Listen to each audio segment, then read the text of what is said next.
work that we're doing here is not going to stop when it comes to these type of discussions. It's going to be for us and by us here on this platform when the media is telling us to look the other way. Your support is what helps us move forward. Join patreon.com/like it or not. Help us grow. Like it or not starts now.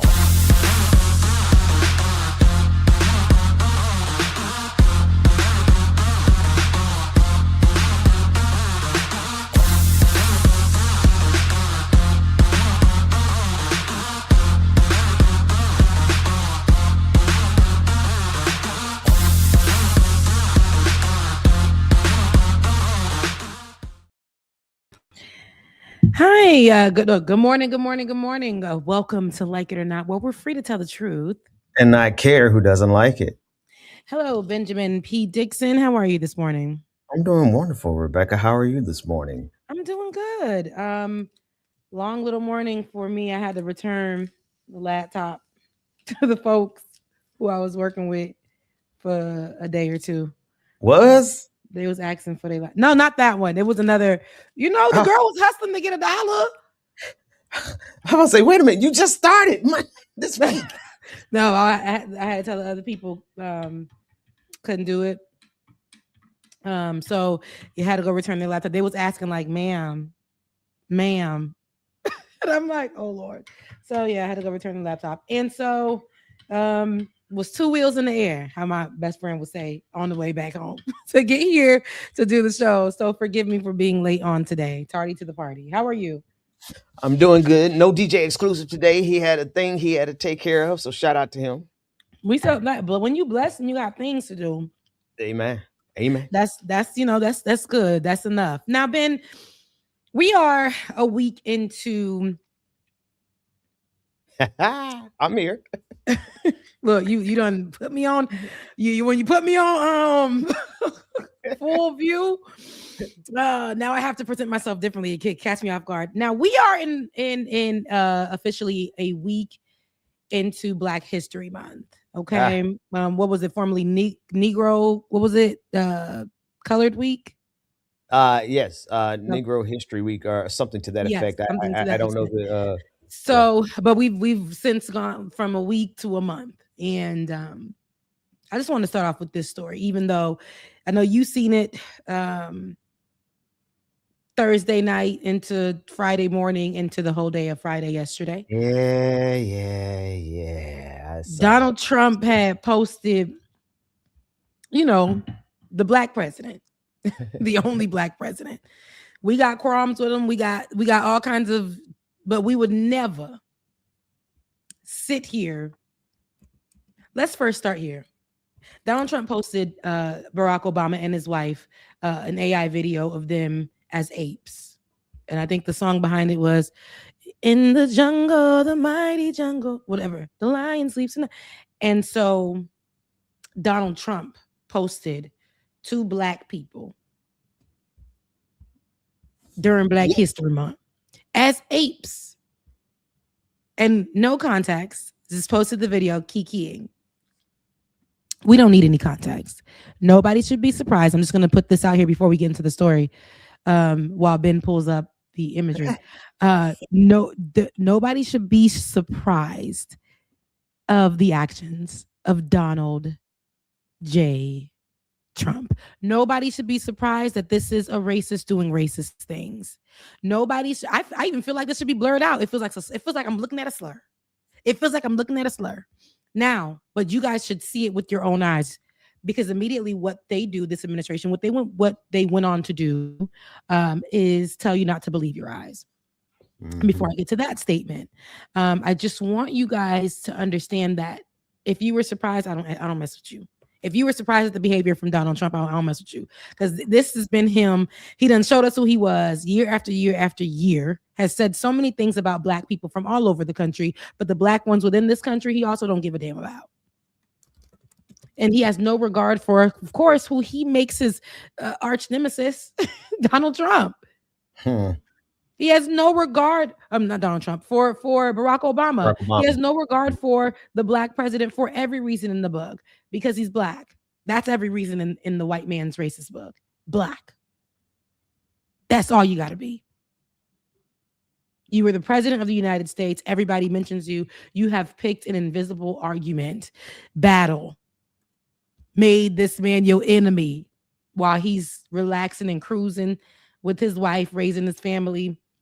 He already did his 2 terms. He's already seen the criticisms we've had. We loved him. We got songs about him. This is our Black president. And you put our Black president in AI with a monkey outfit with his wife, our former first lady, turned podcast host. And you had to throw that part in there. I said to say they living their lives. They not work. Right. She's literally now doing a podcast how she feels like. She wears her hairs in braids all the time. Body is banging. It is tea. Melania don't want to hold your hand, Trump. Don't like you.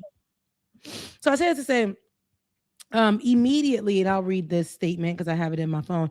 Immediately, I think it was Caroline Leavitt came out with the statement on behalf of, let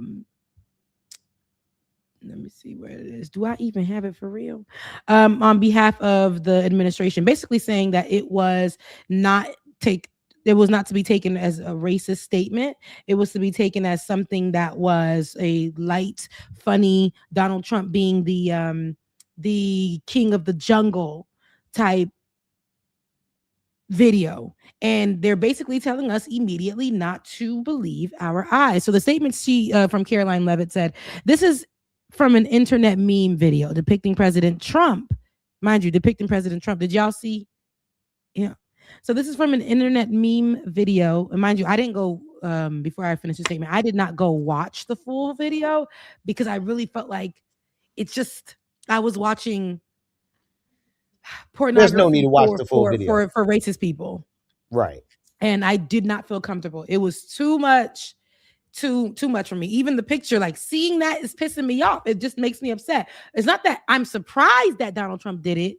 It's the fact that immediately the administration came out with this statement. This is from an internet meme video depicting President Trump as the king of the jungle and Democrats as characters from The Lion King. Democrats as characters from The Lion King. Its Democrats was white.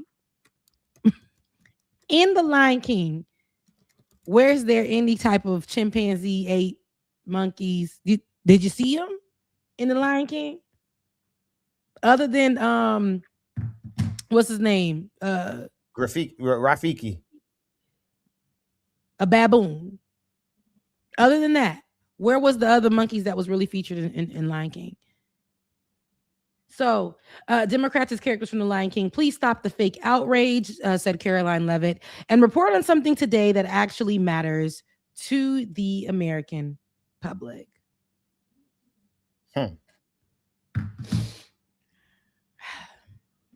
The president is racist. He's dangerous. That actually matters. This actually coincides with the president's behavior, moving throughout the United States, throughout the whole world, to be honest. But this dictatorship, this idea that Black is less than, that brown is less than, that minority, anything is less than. And if this administration is not even recognizing Black History Month, which is, to me, something that matters to America, right? Black history in itself, and putting up the former president, Barack, and former First Lady, Michelle Obama, as the representation of Democrats, and Donald Trump being the king of the jungle, is not just racist in itself. By putting them as apes, I can't mess with you. A lot of people were online. It even made, what's that man name? What wasn't Clyburn? What's the man name that was running for, I want to say he was running for president. Was he running for president? I don't remember. But one of the Black Republicans got online and was like, if this is true. Oh, Tim Scott. Tim Scott. He was running for president. Tim Scott got online and said, this is true. This is one of the most racist things I've ever seen in my life. Bro, it's true. Look, it's on the page. They just took it down. Why is it the most racist thing you ever seen in your life, Tim? Because I saw how they did you up there on that stage. You didn't even get airtime. They said every time Tim went to speak, they were like, President Trump, because they still refer to him as that. What's your answer? This man answered Joe Biden. Tim Scott Tim Scott would be like, and then they'd be like, and that's our time. Tim, they wasn't messing with you on that stage. They wasn't messing with you in real life, baby. Racism was all up and through your face. And you're telling me that this is the racist thing you ever seen in your life? Not dealing with Donald Trump. Not dealing with Donald Trump, baby. I know you experienced racism firsthand with them eyes. I know you did. Why can MAGA never spell you are the racist? Yeah, they always, crazy. Anyway, go ahead. Well, it's insane. It's with the apostrophe RE. It's because, you know, when you're racist, they don't, the brain cells die. People don't understand. The reason why a lot of racist people are uneducated too, because they don't know how to read or write. No education. He loves the poorly educated. They're very poorly educated. And I'm not saying I said racist. If you feel that's in your house, that's in your house. So, but with that being said, a lot of people took online. If you have the video of Jeffries. Yes. Oh, yeah, him. I thought you were trying. Okay. Get clown. The other video. Anyway. Get the other video that you want to get to. But I'm going to quickly go over a few people's conversations or outrage, if that, online. You had Cam, who was over there in Kentucky, who is the AG, I believe still the AG over there in Kentucky. Remember when he did not do anything for the Breonna Taylor case, and he is a Black Republican. Well, I don't mean to cut you off. Not only did he not do anything, but he actually did do something. He actively worked to suppress and make sure that Breonna Taylor didn't get justice. But go ahead. I'm sorry. No. You got that.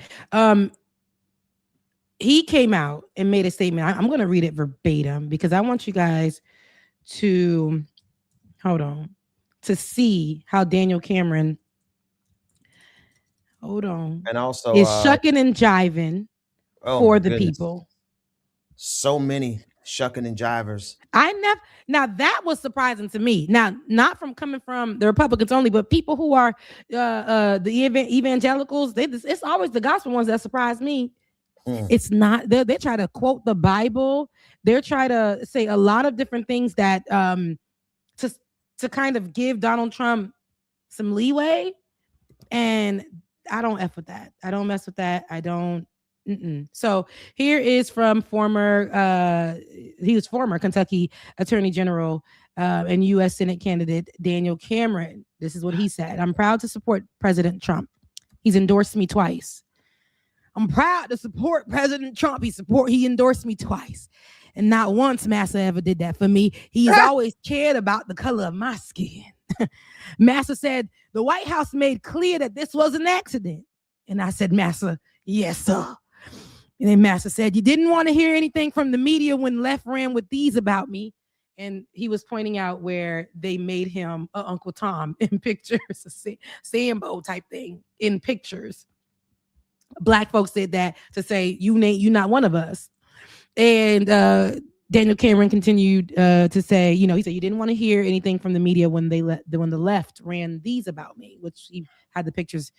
Then he said, what the White House did was accidental, and what the left did was intentional. So I agree, Massa. You's not done nothing to me, Massa.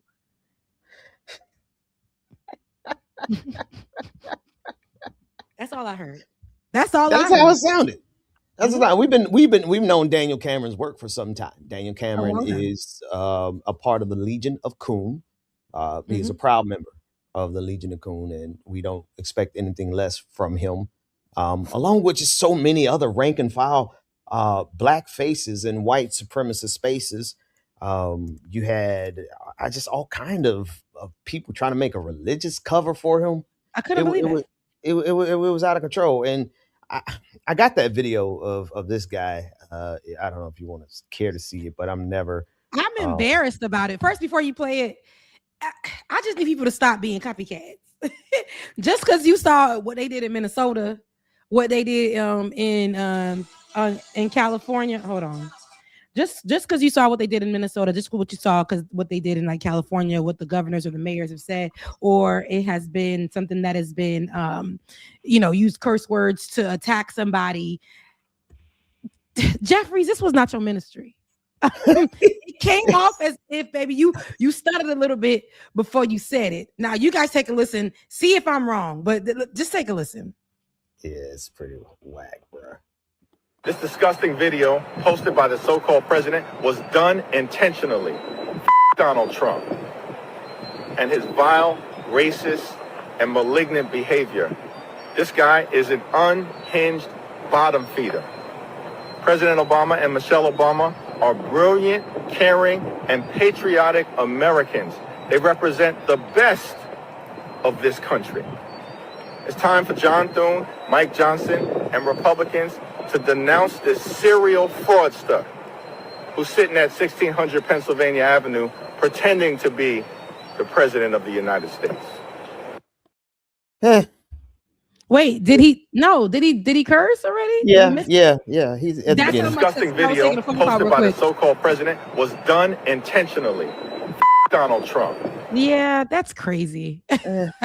There's no power in that. It gives Cory Booker, and met Cory Booker, nice guy. Love that he was running, love that we have representation that's in places.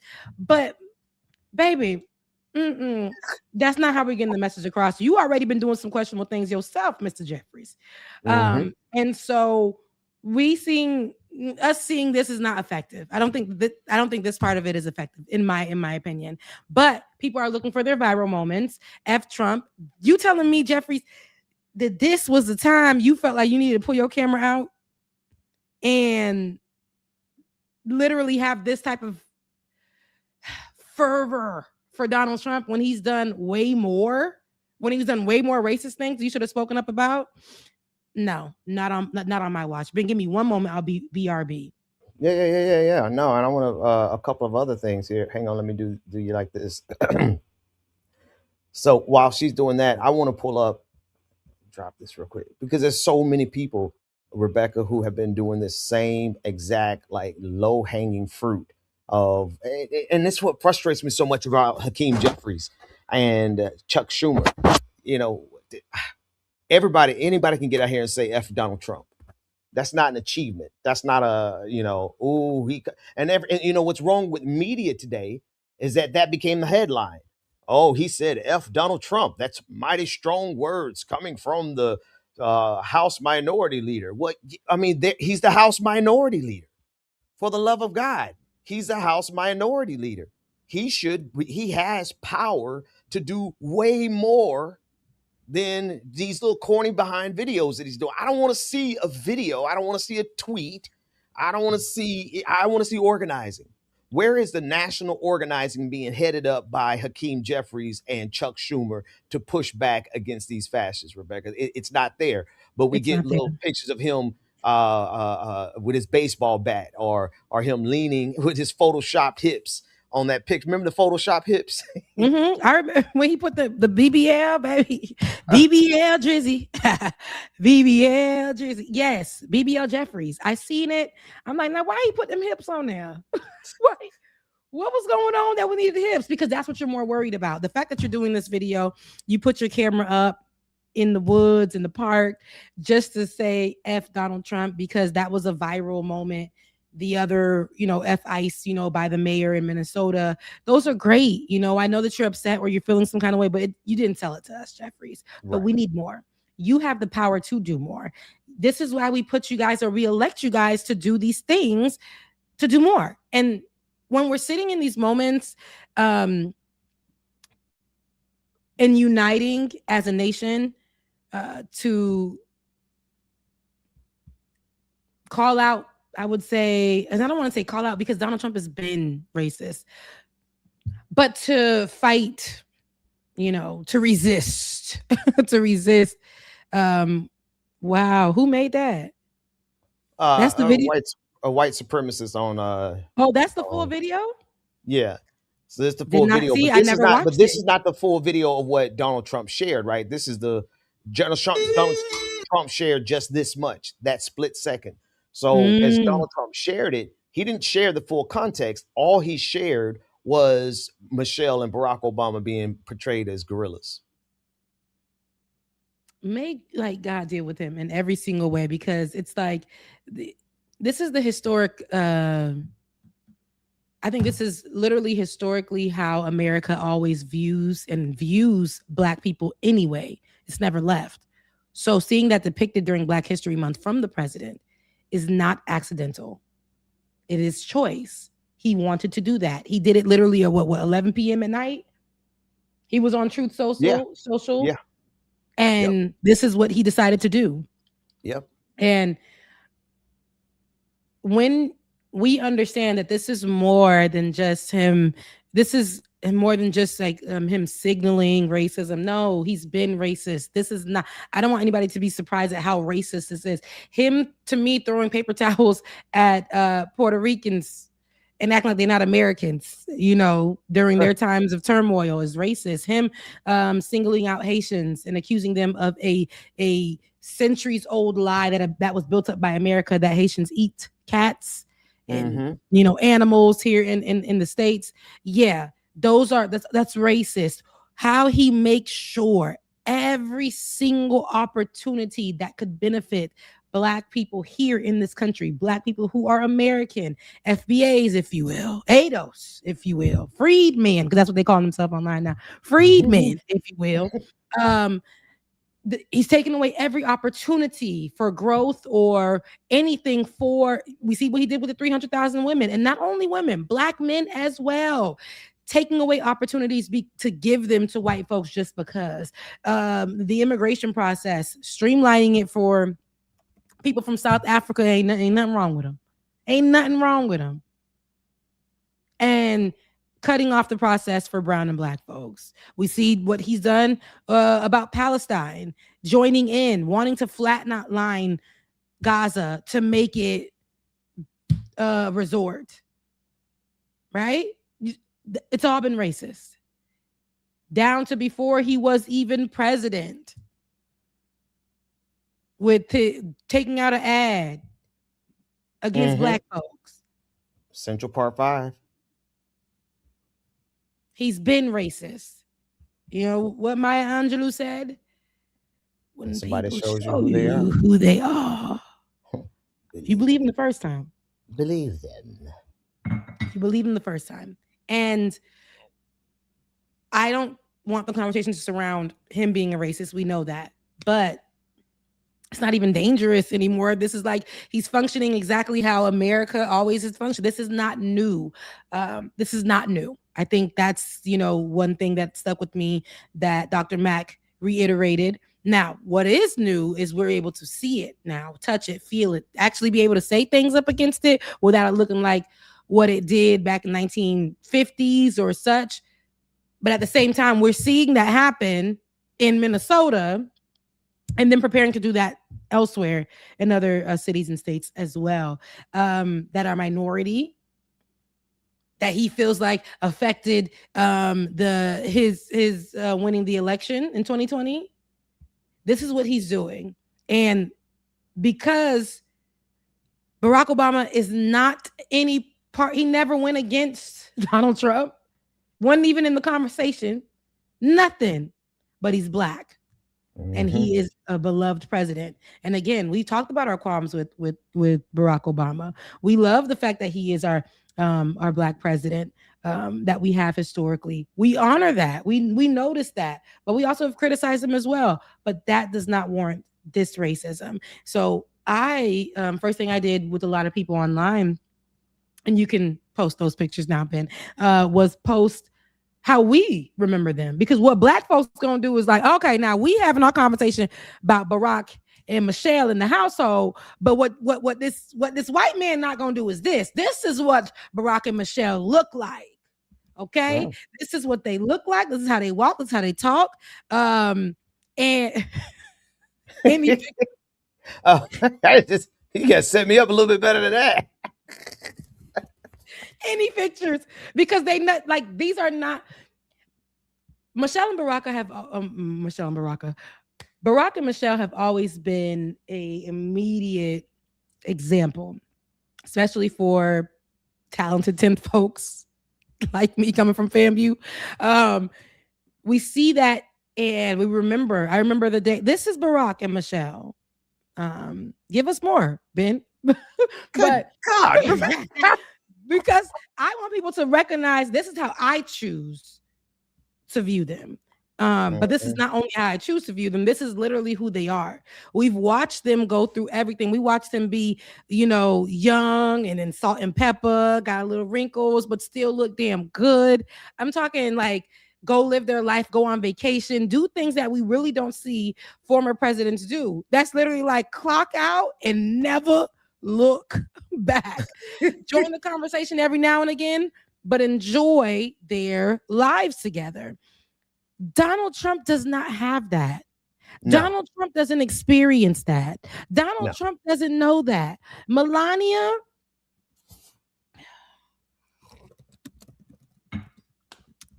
is an immigrant. Illegal. No, model. I think Melania is beautiful.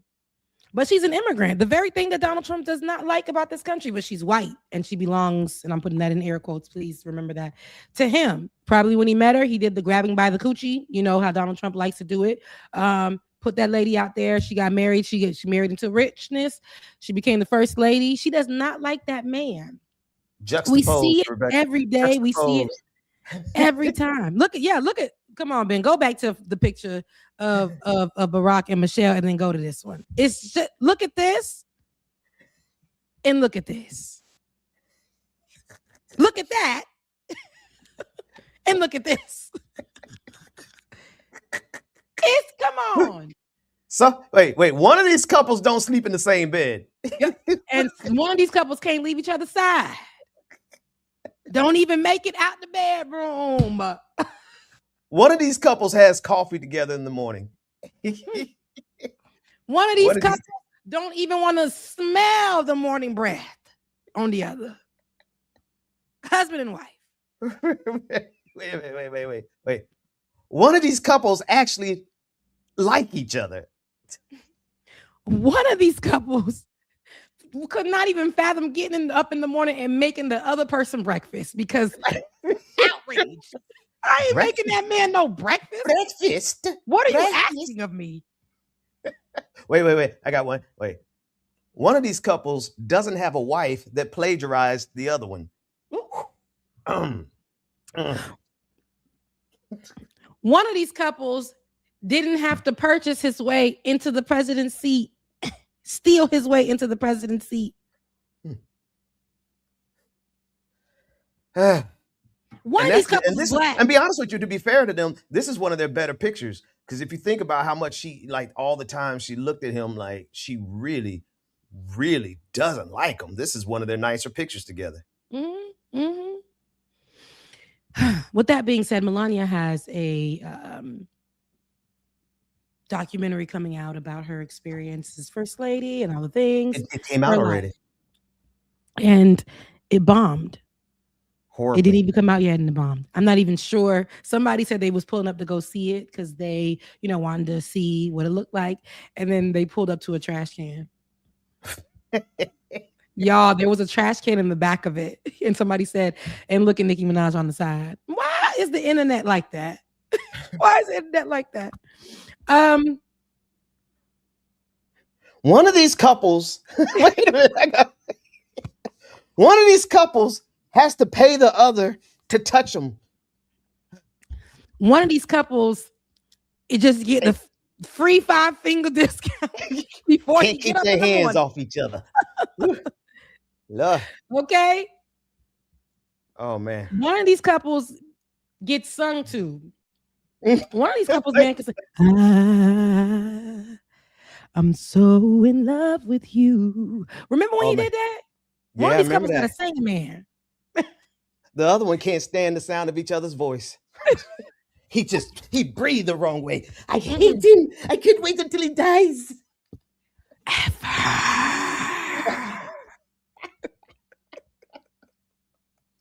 Okay. Oh man. And then you have Melania, of course. She came out with her documentary in a special viewing, I think, and it was nobody really purchasing to go see it. So Netflix in that time, becoming, I believe, by Michelle Obama, was her, I guess autobiography that she created, and that one soared up to, I believe, number one of the trending things to watch on Netflix.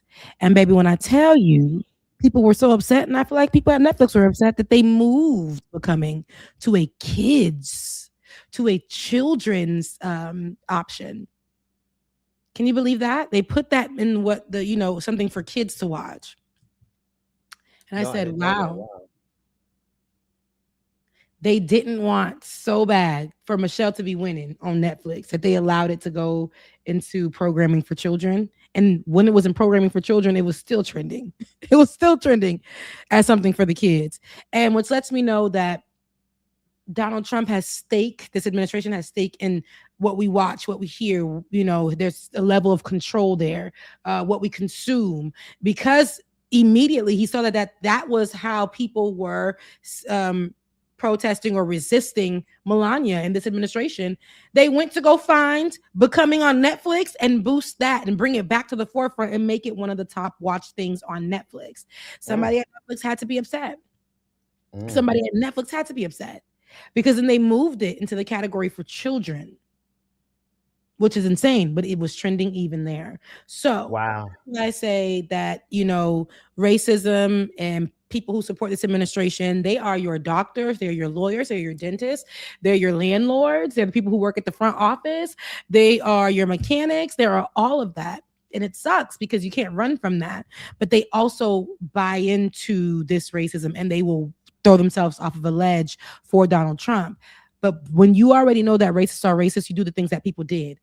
We knew that if we went and resisted the way we can resist Melania Trump by just going and watching Becoming, which is already been out, and making that number one, it would shrivel Donald Trump's balls even more. And that's what happened. And so we can, there's no comparison. Becoming, and I don't even know what Melania's is called. Undoing. It's called Melania. It's just called Melania. There we go. That's it. A mess. That's it. Now, I want to go on to something else. This has been, I hate diaspora wars. I hate talking about it. A lot of people feel uncomfortable, as I am a product of immigrants, feel like I don't have no place in having, this conversation. And I know, Ben, you are ADOS, FBA. Wait. I don't know. I can't say, look, don't say that. I don't know, Ben, what to call it. No. My bloodline goes back at least 8 generations that we can count, but I don't identify with either FBA or you are ADOS. A Black American. I am closer to ADOS. I know some of the people in ADOS, and I know a lot of good people in ADOS, right? Mm-hmm. But FBA is a whole clown show and a hate group. ADOS is unfortunately not far enough away from that for me to say, oh, I'm ADOS. But you were making a broader point. So I say this to say, I, again, am somebody who is proud to graduate from the number one HBCU in the nation. That is Florida A&M University. I'm proud to be from South Florida, born and raised, where, a lot of Haitians live, and be raised amongst them and my whole life, right? And I'm proud to live in one of the blackest cities, recognized blackest cities, Atlanta, Georgia. But I'm always othered. I remember sitting on, some episodes with you when we were doing Like It or Not in the studio, and people would call in and be like, why is that? She's not even one of us, Ben. Why she? And you would hang up on them. Why she's sitting next to you? Why you letting her talk before you talk, Ben? Like stuff like that. That's when it was Hotep level, and it kind of graduated. But just knowing that in times like this, when we really should be working together, moments like this where we should really be talking about Keith Porter Jr. We're talking about the Grammy statement, the Grammy winning speech that Shabuzi gave, more than we are discussing. Do I know you? Yeah, more than we were discussing Keith Porter Jr. And that bothers me a lot. But if you want to play can we play the clip without getting? I don't know. I done got so many copyright strikes this week, but let's see. Working in the medical field as a registered nurse in a psych ward, She worked 3 to 4 jobs just to provide for me and my four siblings as an immigrant in this country. Thank you, Mom. Sorry, I know I don't got too much time. I'm gonna read this whole speech though. I also want to thank Jared Carter, Abbas Patti, Tina Davis, Ghazi, Nima, Nate Stevenson, and the entire Empire team for believing in me. Thank you so much, brother. And everybody else, Sean Cook, Devin Sastry, Josh Klein, and TKG, my lawyer, Bob Celeste, and everybody that's a part of this, Harvey Mason, thank you so much. I have the greatest team in the world. Thank you so much. And again, the last thing I want to say, immigrants built this country, literally. So this is for them, for all children of immigrants. This is also for those who came to this country in search of better opportunity to be a part of a nation that promised freedom for all and equal opportunity to everyone willing to work for it. Thank you for bringing your culture, your music, your stories, and your traditions here. You give America color. I love y'all so much. Thank you. Okay, so immediately I already knew. I was like, now why you have to say that, Shabuzi? They gon' during Black History Month, they already up and mad at us every day on the internet just for saying anything.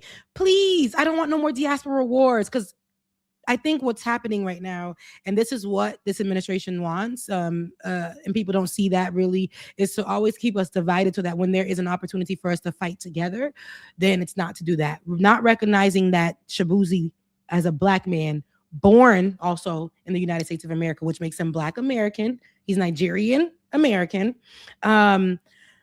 He just set a record of now he's part of Black history as the first Black person to win a Grammy, I believe, in the category of country, right?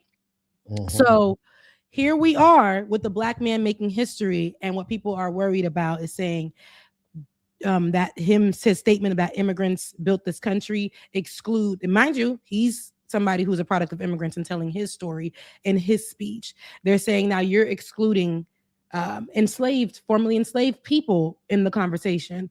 And I think that it goes without being said that we understand that there were enslaved people here that absolutely contributed to this country. But this is Shabuzi's speech, and he's a product of immigrants, and he's talking about his immigrant experience, his family here, and what's happening right now as we speak, the fight that's happening with them saying that immigrants don't belong here. And I'll say this because people came out and made this something that it was not, in my opinion. So this is not Ben's opinion. This, in my opinion, the way that people got up on the internet and made this as if he made in a deliberate attack against formerly enslaved people in America, and took them out of the conversation of who historically built this country.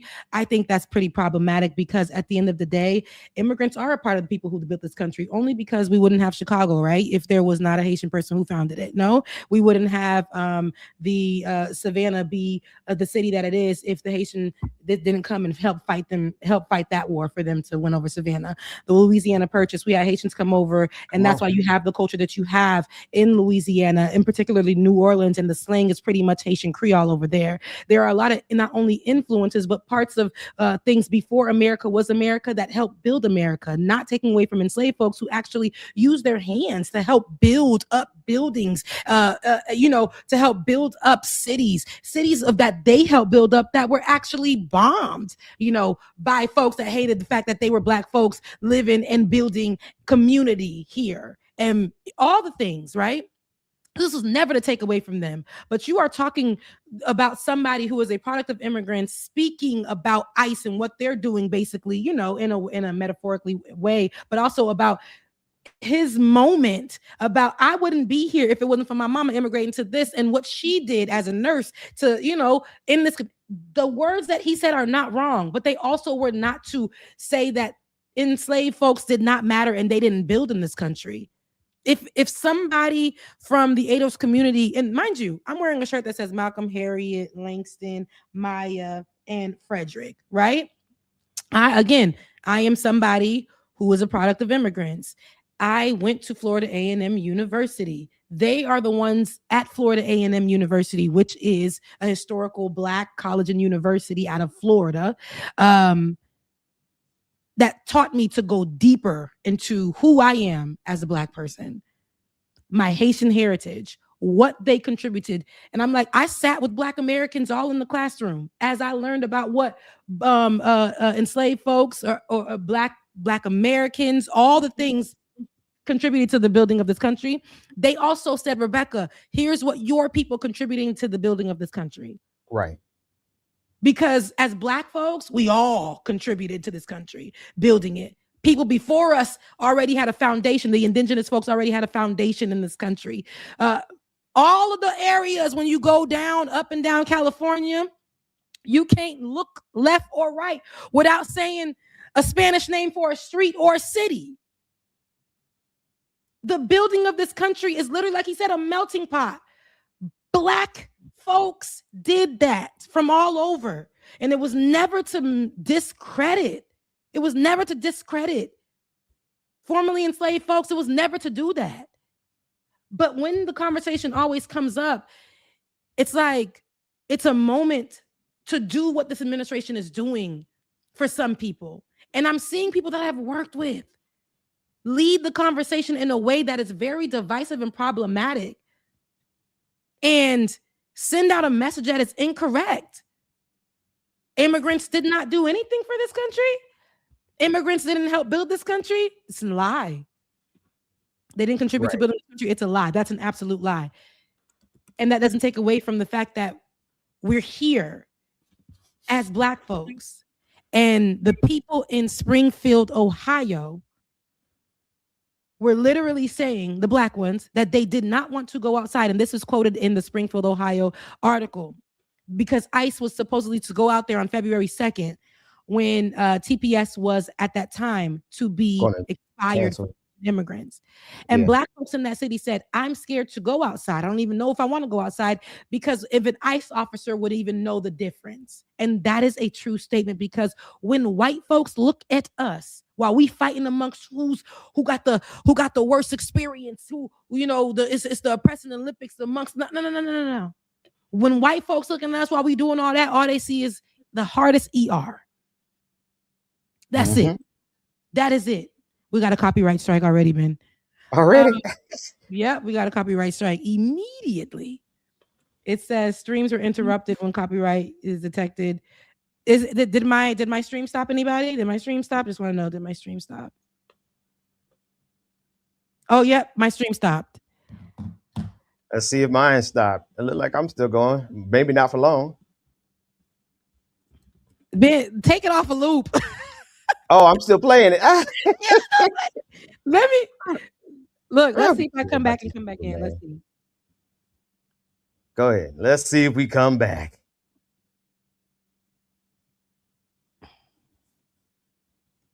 All right. Let me come back. We're still going. Let's see. Wait, am I back? Hold on. Let me see.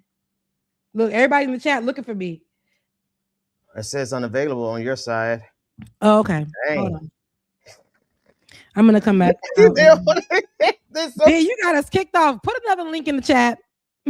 Oh, wait a minute. Hang on. Let me see if I'm up. Or am I down too? Let's see. I'm still up. So what you want to restart a new one? Are you going, Rebecca? Rebecca gone too? Lord, they done kicked Rebecca all the way out. All right. So folks, what happens, we got a copyright strike that quick on the clip from Shabuzi. So let's give Rebecca a few minutes to come back. While she comes back, I want to play this clip. My word. I am a registered Republican. My dad was the president of American Pipeliners Association, so I came by it rather naturally. Voted for the president, supported him, but I really want to apologize. I mean, I'm looking at this awful picture of the Obamas. What an embarrassment to our country. All this man does is tell lies. He is not worthy of the presidency. He takes bribes. We had to put something we can stream. And now he's being a racist. Blatantly. They were supposed to deport the dangerous criminals. They were not supposed to go after small children, storm schools, bring terror upon the little kids and the women and children, not just the clip is playing. The immigrants in the school. All no, we're back up, right? Are scared. This is not a decent man. Okay, so we're gonna pause for a second. Let's pause this clip. Let's pause this clip. Rebecca, my channel never went down. I'm still my channel went all the way down, and they blacked me out so bad that even when I came back on, they did not give my camera access. So, really? Yeah, when you're a smaller channel, that's what they do to you. Over a little bitty behind acceptance speech at the Grammys? Baby, they shut it down. They said, ma'am, they can't even find my stream. Okay, so would you want to start a new stream? No. This is fine. Okay. Drop the link to my channel. Or maybe we disconnect it. Let's disconnect yours and then reconnect it. All right. So I'm gonna go ahead and disconnect it and reconnect, and let's see if we can get you back up. Oh, they say they're back. They say they're back. Don't disconnect. I removed it.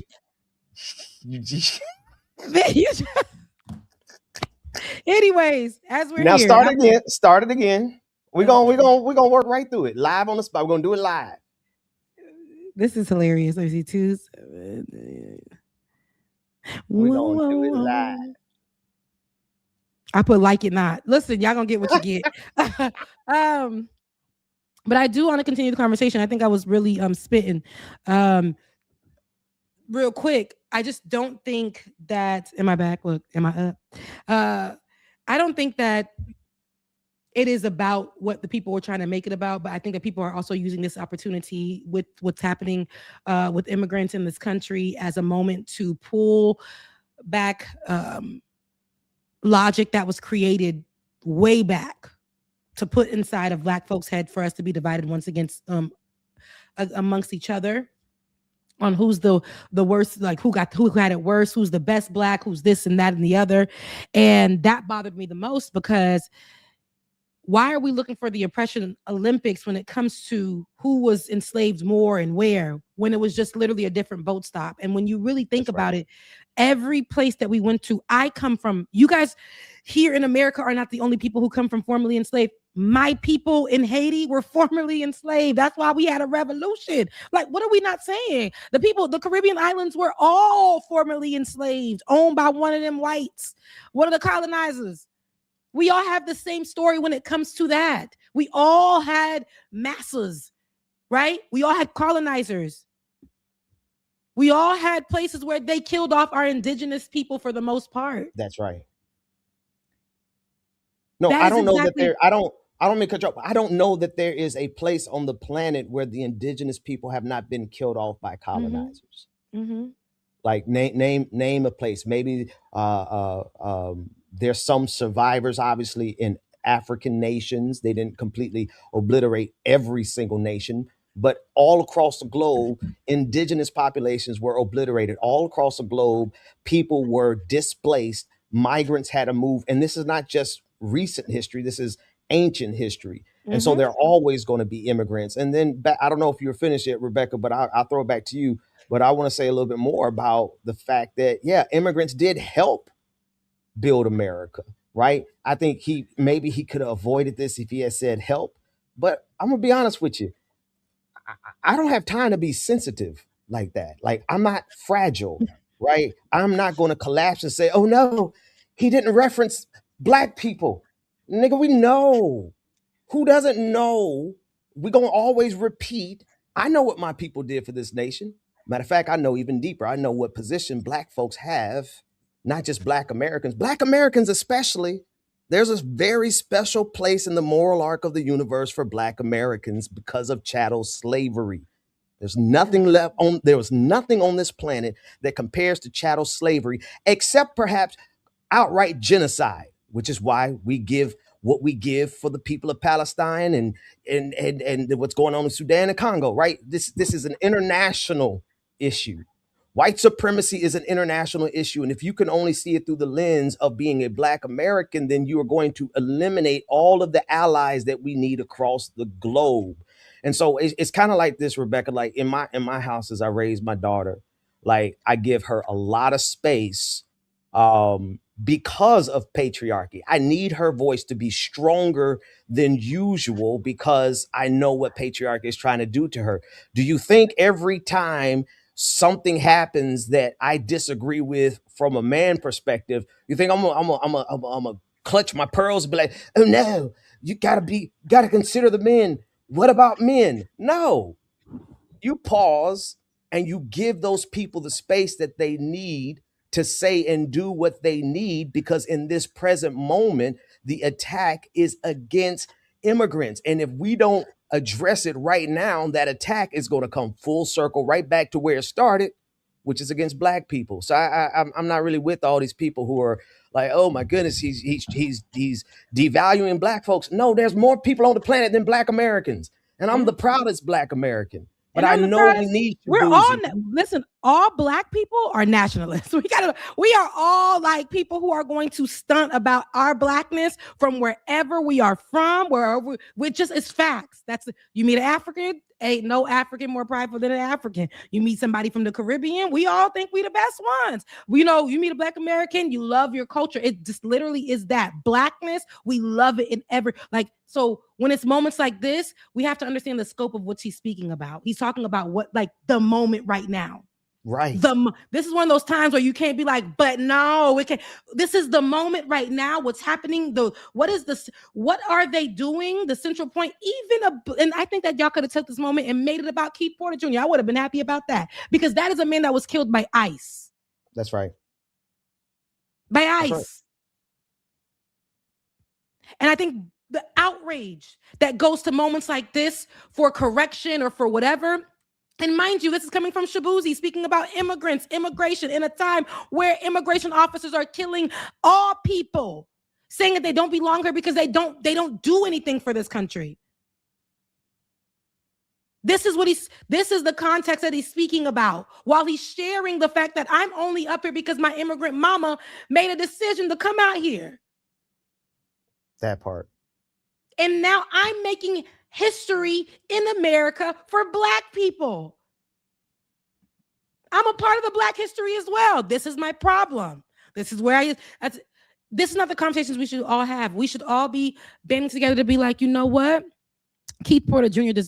deserves justice, because if this were to happen again, and there's no saying that it will not happen again, if this were to happen again, if an ICE officer murders somebody and that person is a black person, are we going to go? I don't know why my camera keeps doing that. Are we going to go with criminalizing this black person because America tells us to do so? Or are we going to fight for the justice of this black person? Or are we going to sit here and allow our conversations to deeply just be divided, us talking about who had the worst, who had it worse, and who has the better, and who has this? Absolutely not.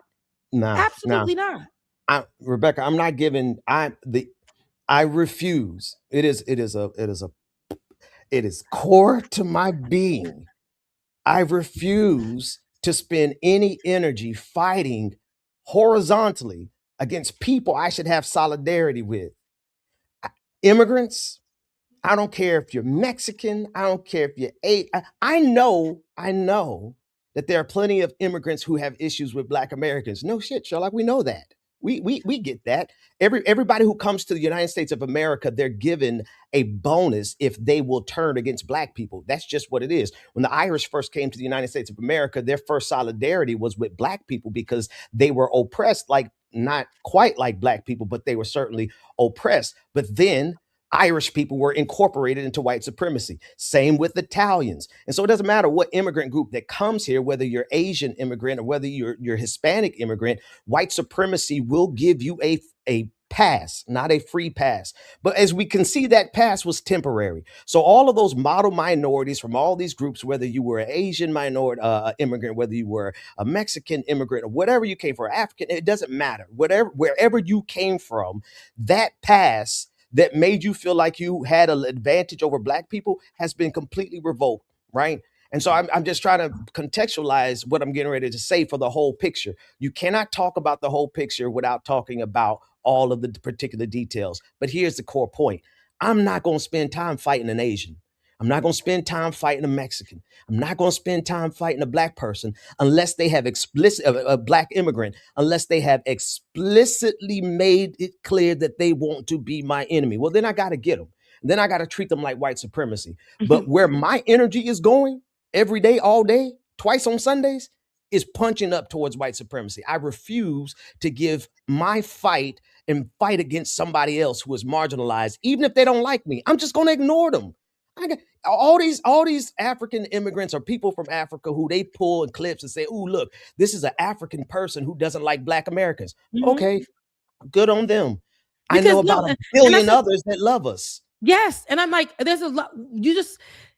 This is the moments like it's the same thing that the administration does or that white people do. It's to divide again. If you point out that there was one Mexican person from a gang that tragically murdered somebody, that does not make the whole face for Mexican people, but that's what this administration does. And that's what they'll do. They'll say, that's why we need Mexicans out of this country. It's because they're all dangerous, right? And the reason, again, I'm going to make this point. The reason why we are not focused on Keith Porter Jr. is because he had a gun where he was shooting in the air for the holiday, right? For New Year. So we're naturally trained to think as white folks want you to think about black men with a gun. Right. Dangerous, armed. We don't need to really discuss that. People don't know that they're moving, and this is just to be divided, just to not pay attention, just to not do the things that we were supposed to be doing.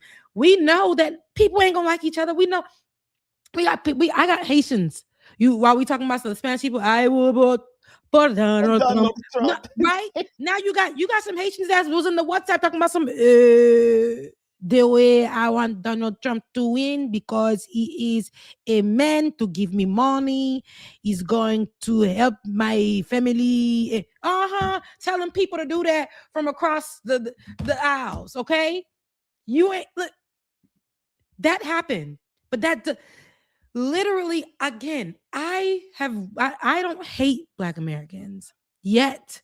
I've been bullied by them because again, that was something that they taught them to do to us growing up.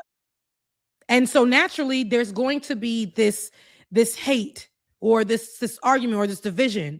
Animosity. And right now is the time where we must band together because as you can see, everybody can get it in this administration. And I'm be honest with you, Rebecca. I don't have to. I love my people. I'm tell you, I love my black people, man. Ain't nothing like being black.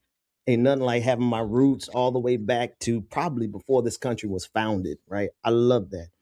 But I ain't got time for nobody who is going to use their fight to fight against anything other than white supremacy. I don't care if you give me somebody from Nigeria who hates black people and you show me a clip, say, oh, see, this is why we should not unify with Nigerians. And I don't have time for you, nor that Nigerian. I don't care. I don't care what they have to say. That's one random person over there in Nigeria who don't like black folks. We're dealing with a global system of white supremacy that is on a death march. They are on a freaking death march of genocide and destruction. And you want me to fight a diaspora war? It's crazy. I'm like, we gotta start focusing on some other things. I get it. Y'all didn't like it. Fine. But to focus on it for days on end. I don't know what's going on with my camera. Your camera, just pull up your avatar today. Okay. Yeah. Days on end, all of these things. I'm like, we got to do better, honestly. It don't make no better. I ain't got no picture. But we got to do better, honestly, with how we are, focusing on the wrong things. And who loves it when we focus on the wrong things? The ops. They love it. Because when we are distracted with the wrong things, we're not going to keep talking about Keith Porter Jr. because we're not talking about him now. So they're going to go ahead and, God forbid, unalive another black person. Right. And then while we talk about it for one day or mention it again, and when they kill a white person, we'll throw them in the conversation for about a day and then forget about them again. We're going to talk about something else that they throw out there that we don't like, and that'll be it. No, it cannot be that way. And again, I can't make anybody do anything they don't want to do. I've seen people contribute to the conversation that are people I've worked with who have said things that are so anti-immigrant. And I think that as a response to some of these things, we got to be careful, because I can't get on here and be anti-Black American. I can't do that. I literally live in America. I'm a Black person. I went to one of the blackest and best schools in this nation. It's all right. And that, don't get beside yourself. It is an okay school. Go ahead.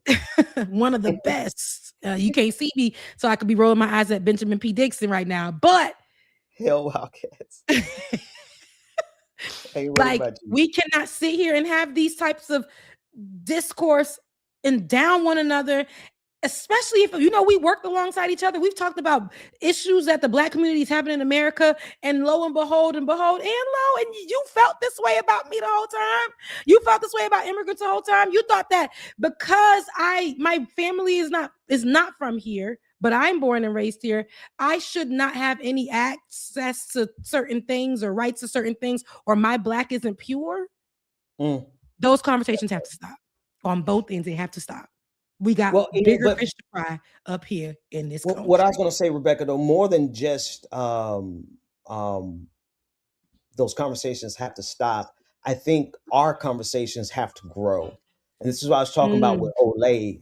I think the diaspora needs a global conversation between those of us who know better, those of us who understand exactly what white supremacy is doing, exactly what certain people in our own community. Listen, there are paid agitators. Tariq Nasheed from so-called Foundational Black Americans, right? A paid agitator to divide and conquer. There are paid agitators in every single culture. How do you think you get ICE agents that are Mexican? Like, how do you think you get ICE agents that are Black or Nigerian or from another country? Because in every culture, in every race, you're going to have some people who would take dollars in order to divide and conquer our own people. And so I think what we have to do instead is have a conversation amongst those of us who know better and amplify that conversation, because the most popular conversation right now are those who are getting paid to divide and conquer. Right here. You back? I keep talking. No, I'm trying to see what's going on with my my cameras. Yeah, I think it's the battery that I bought. Remember the bootleg battery I told you I got? I think it's that. You ain't got a charger? It's a bootleg battery. I do. You got a charger, don't you? I do. Well, here, if you don't, I'm working on something as we speak to put something on screen, so we just not looking crazy over here. But that's the conversation. I was talking with Olay about it, and it's been a long time since I've talked to her about it. So I need to have that conversation again. But if we don't absolutely start amongst us having a conversation amongst those of us who know better, we're going to constantly be faced with people who are getting paid good money. And we can't move past that, right? We can't move beyond the people who have been paid to divide and conquer us, because it's easy. It's so easy for us to fall into, oh, I don't like this group. It's so easy to punch down or punch across when people are scared to punch up. And I'm like, all of our energy, any energy, any resources, any time, any stream that is committed to dividing and conquering us or bickering amongst ourselves, it's kind of like how ignorant do you have to be right now to be more interested in fighting amongst people on the left versus fighting the fascists who are trying to take over this country? Makes absolutely no sense.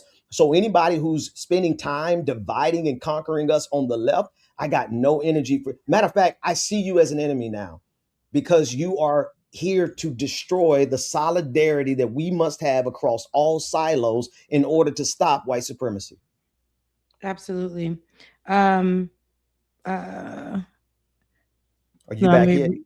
No, I'm back, but you can't see that I'm back. No, I absolutely agree. I just need to be seen. I hate that I can't see myself, but I absolutely agree with everything you're saying. I think that, and you know what's a scary thing though? It's burnt out. I don't talk about it much, but even when I speak about, you know, certain things on my videos, a lot of people will come under there and be like, you're not even one of us. You can't talk about our issues, whatever. It's just kind of burnt out. I feel like at this point, even Olay probably feels the same way, but it's like, we just got to just do our work and go. Like this show right here, It's you and it's my show, and you featured on here, but it's our show, and we get to have these conversations without having to battle out a Tariq Nasheed or somebody else who feels a certain kind of way about things that are being said. We can have an understanding conversation. I don't want to go try to fish out for those people because I thought I was actually working alongside those people, and the whole time these people couldn't wait to take an opportunity to say, I don't even really like Black immigrants because X, Y, and Z. And seeing that over the last year or two just kind of put me in a place where it's like, listen, I don't go by what they say.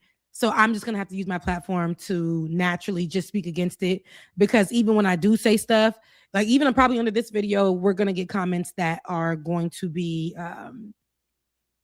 they're going to be either anti-Black American or anti-immigrant coming from Black folks. And those are the things that I don't ever want to put myself in a position where I'm having a heart attack or stroke trying to get somebody to understand what Shabuzi said that wasn't intentionally trying to exclude the Black American and their experience and what they contributed to this country. Yeah.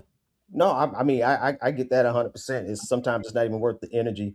But on the other hand, though, it is worth the energy. Here's why it's worth the energy. Because if we don't confront some fights you just got to fight. And to me, is if we don't crush this, you know what I mean? Like if we don't fight this head on and just go ahead and have this fight, then we're going to be constantly dealing with people who get away with dividing us. There is one enemy in the United States of America, one, and that's white supremacy. Mm-hmm. If you want to count a second enemy, capitalism. If you want to count a third enemy, Christian nationalism. But all three of them can be wrapped up into one thing, white supremacy.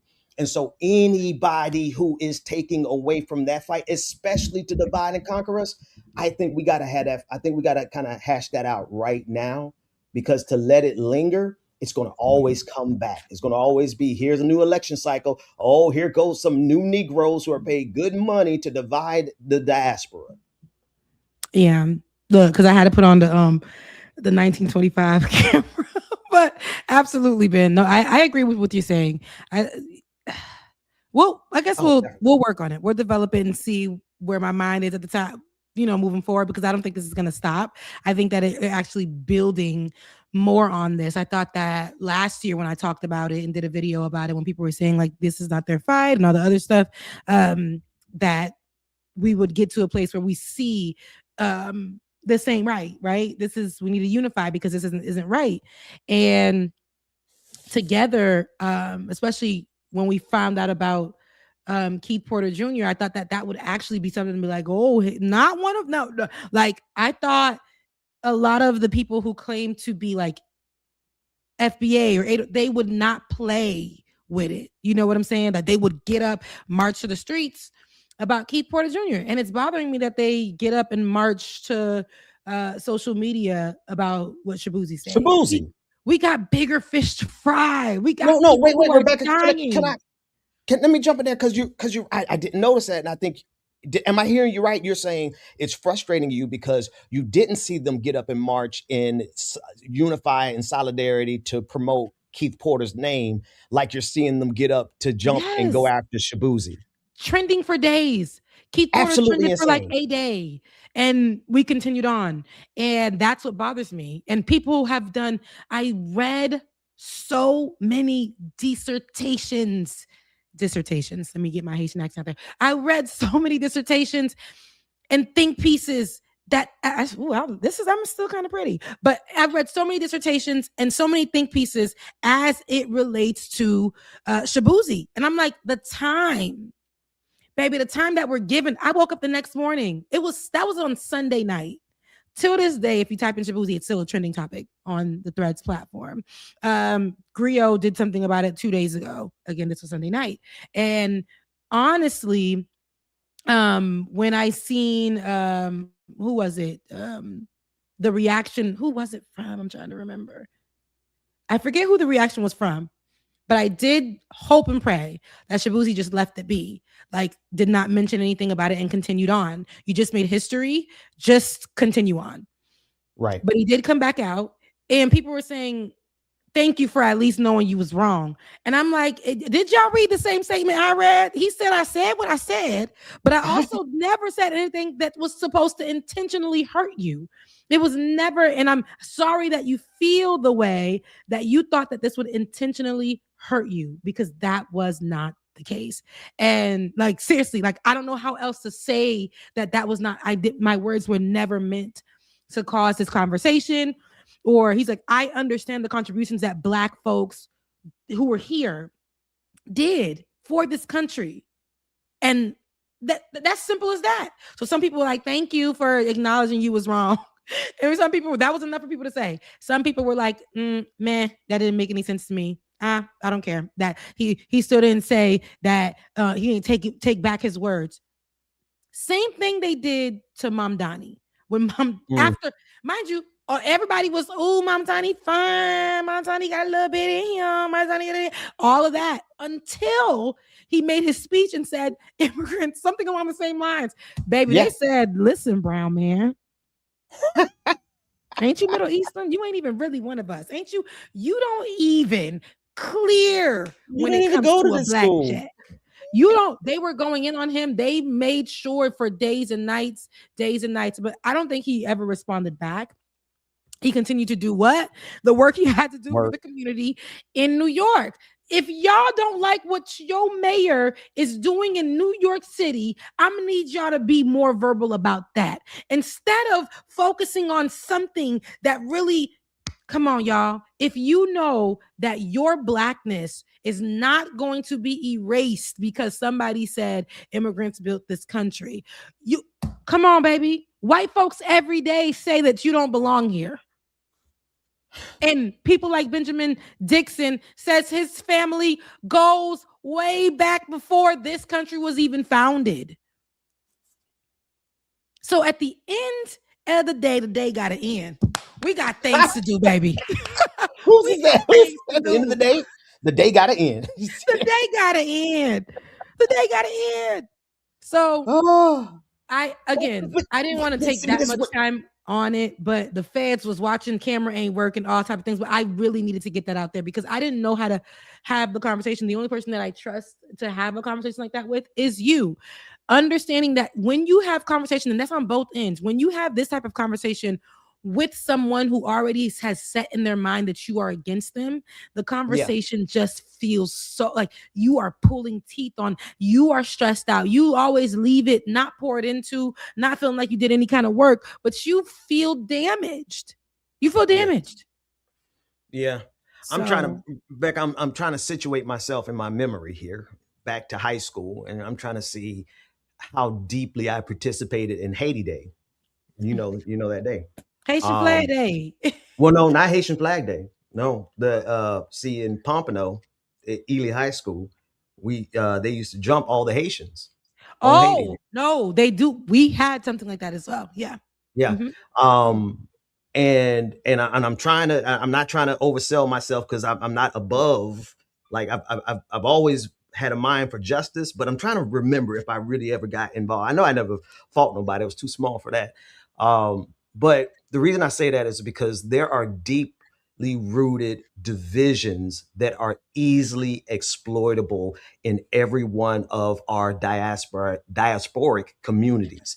That's on purpose, my family. Mm-hmm. And to have the capacity to do the deepest of analysis on white supremacy, but then when an immigrant or a son of an immigrant makes a speech like this, and then all of a sudden you go away from white supremacy and you focus like a laser on this, something's not right there. Something's not clicking. It becomes a reflex to an old bitterness.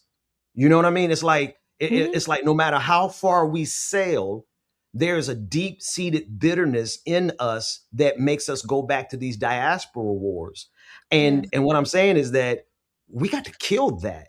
Because that original bitterness didn't come from us in the first place. It came from all of us Black people of different origins being smashed into one place and being forced. I mean, my God, I wonder if people actually, This is how dumb it's gotten. You have Black Americans who are rejecting the fact that we hail from Africa, that our blood lineage comes from Africa. That's how stupid. I told you they online saying I'm a freedman. My people are freedmen. So I'm like, no, see, I don't know. Yeah. No, but again, and I appreciate you having this conversation with me, but I want to ask, not even challenge, but ask all of those of us who know better to have these conversations more boldly, more loudly, in their faces. Because once the diaspora sits at a round table and has a conversation that can be seen globally, then all of these other people who divide and conquer us immediately look small and insignificant. And I don't care if you have 1 million followers. When your mindset is that the only people that matter are Black Americans in the United States of America whose lineage goes back enough generations for you to be satisfied, if that's your mindset, then you have instantly made yourself too small for what the universe, I don't care what you call it, I was going to say God, right? What God is getting ready to do, what the moral arc of the universe is getting ready to do, what justice is getting ready to do. You have already made yourself too small to be in the bigger conversation. And we got to start having that bigger conversation. Yeah, no, absolutely.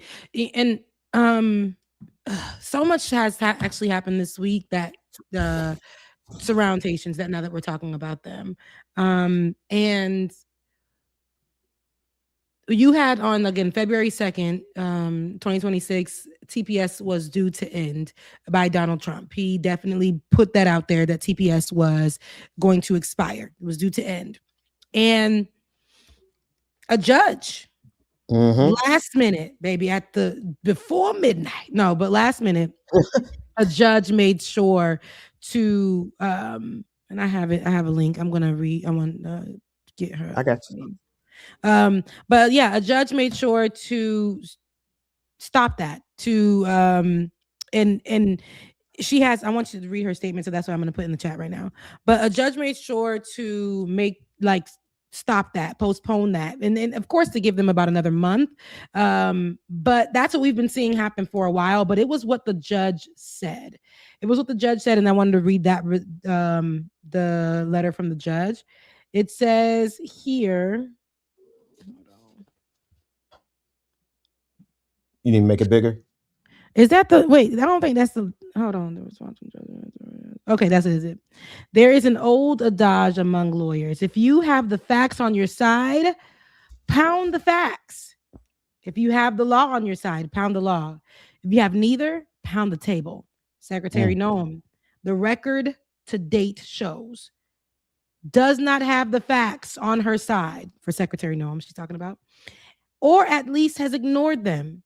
Does not have the law on her side, or at least has ignored it. Having neither and bringing the, I hope I'm saying that right, the adage into the 21st century, she pounds X, FKA Twitter, right? Formerly known as Twitter. Kristi Noem has a First Amendment right to call immigrants killers, leeches, entitlement junkies, and any other inept name she wants. Secretary Noem, however, is constrained by both our Constitution and the APA to apply faithfully to the facts, to the law, and implementing the TPS program. The record to date shows that she has yet to do that. And then she granted the motion for a stay. She read Secretary Noem of the Trump administration. She made sure that, okay, listen, the law for TPS, they're here rightfully. And then they also are paying taxes into things. Many of them are asylum seekers, especially in the last few years. All of the things which say that they are here rightfully so and not criminally. They're not breaking any laws. But what you're doing is causing chaos to expire the TPS before its due date, right? Before its expiration date in the first place. And then to immediately try to cause chaos and make these people criminals overnight. Yeah. I've actually covered this story a year ago when he tried to do it the first time. When the story came out that he was going to do it the next day. Donald Trump be saying things and then never get done. But here we are. We're focusing on this letter, this open letter that the judge gave to this administration. And I think that it's more important for us to have that type of representation for us. You know why? Because so many people were saying, oh, it's temporary. It's temporary protected status while they're getting their paperwork done here. And let me be clear, because that's the name of my show. Please, you guys take a look. It's on the page right now. Let me be clear. But let me be very clear. Haitians do not come here because they really want to leave Haiti, their home forever. My mom and dad left because for opportunity purposes at that time. They needed to get better opportunities for themselves so then they can take their whatever they're able to learn education-wise or whatever and bring it back home. That was the goal. What's happened in the last few years? We had the assassination of our president, Jovenel Moïse, in Haiti. Gangs, the uprising of gangs started to come way more.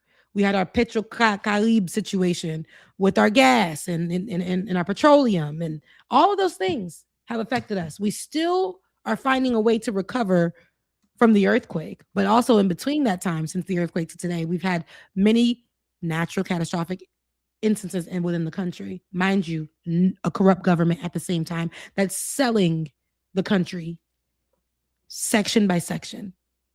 And then we have the United States, which is infiltrated and has been engaging in destabilization of the country since we decided white folks gotta go. We not being ruled by no master. The destabilization of our country because we went to go help other countries go get free. The U.S. said they too damn strong. They've been involved in taking our money, literally coming in and taking our money, coming in and taking our rice. That's Bill Clinton and his wife. Building 6 homes with all the money that was funded on our behalf from all over the world. What was it? Red Cross came down and then built 6 homes with Hillary Clinton and left. Took our rice, which there is video of Bill Clinton actually sitting down in a testimonial on the floor saying that he feels so bad because he ruined that for us. So people be like, oh, it's temporary. You got to work hard. If Haiti was stable right now, I'd be out there. I'll be gone. I'm at an age where I'm just like, listen, I love being home. I love being on the beach. I love being that we can be with our families and actually have that type of culture with each other. But what's going on there is just an unlivable place. Why can't people say that that's happening over there? Do we want it to say that's happening? No, but mostly in the city area, that's where my family is from. That's where a lot of people are running from. Because they don't no longer have businesses that they can go back to. Their businesses have been burned down. Their churches have been burned down. Their homes have been burned down. Their children have been attacked or kidnapped by the gangs that are being funded, some of them, by Americans. Guns being brought into the country, those type of things. So the goal is to keep the country down and to always make us look like we can't have. That when Haitians are coming here, they're coming to protect themselves so they can live another day and maybe see the turnaround of Haiti that they can come back to at some point.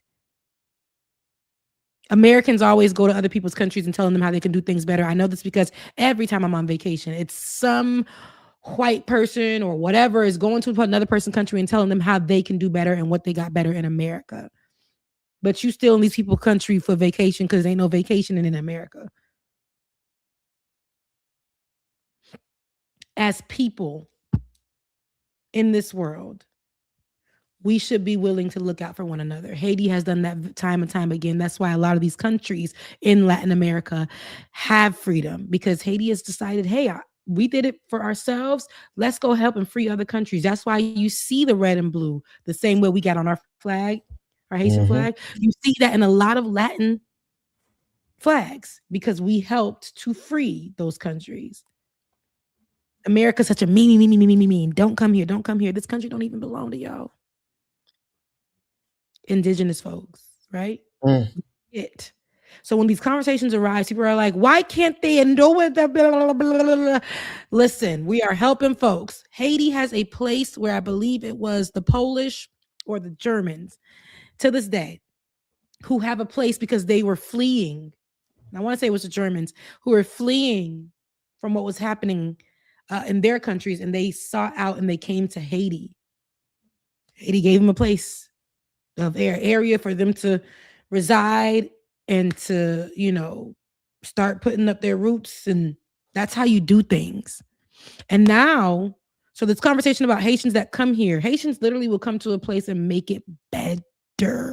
People get mad because in West Palm Beach, I always say that shopping plaza on Okeechobee and Military with the Ross, with the Didi's, with the old Winn-Dixie, that's now the Presidential Market, with the dentist office, with the old King's Buffet where Party City over there used to be. Y'all know what I'm talking about. That area was a dead zone for a very long time. When Joe Biden passed that law, and we called them T-Bidens, little Bidens. When them T-Bidens came from Haiti and they came over there, there's a school across the street where they learn English. They would go there, come from that, and fill that plaza up as the people who were working, stocking, the managers, the security guards, all of that in that plaza. Every single shop has now people who are working in it because them Haitians came and started putting back money into that city that should have been that city plaza that should have been shut down. Same thing for Springfield. Same exact thing. Make sure you look at the wrong camera, but same thing with the factory workers in the town of Springfield, Ohio, as it was dying, and as the Haitians came to the city, the owners of the companies, the mayor of this, all of them Republican, by the way, all of them conservative, said if not for the Haitians that were brought there because of the TPS, the city would have died. Yes. No, that is literally true. Bigots would rather the cities die than to allow immigrants to keep them alive. Yeah. No, it's facts. And I think that there's video, there's actually testimonials from actual companies, steel working companies, assembly lines, all the things. Haitians are literally, I know one that lives in Indiana right now. Very popular in Haiti. This person is very popular in Haiti. Works with the Beyonce of Haiti, but needed to get out because things were happening too much. He wishes he was back in Haiti, but moved to Indiana, didn't want to move to the hot zones, Miami, Boston, New York, where the Haitians be at. Moved to Indiana. And even there, thought that he can keep his head down. And they grew that city. And people there were upset. They said that they're coming here and taking our jobs. Why weren't you applying to that job? You weren't applying to it in the first place. These people they needed work. They found somewhere to work. People like, I don't understand this concept of they come here and they steal. Donald Trump puts this rhetoric out about the one Haitian or the one Mexican or the one Venezuelan or whatever that has done something vicious and says all of that, you can never come here again. Meanwhile, Americans are going and destabilizing countries left to right and still have access into other people's countries.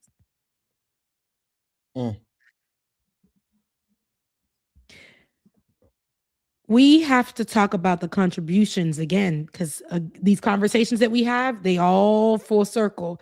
There is a reason why they don't want immigrants to be a part of the conversation of contributions, because America wants it that way historically.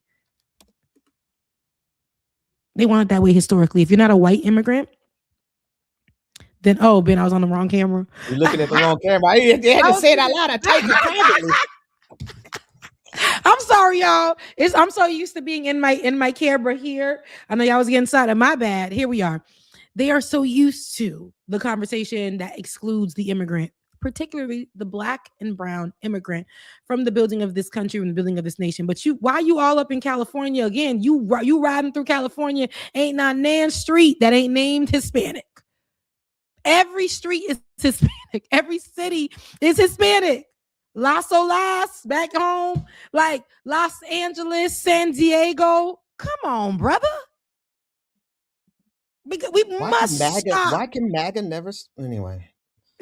Can never We must stop. spell.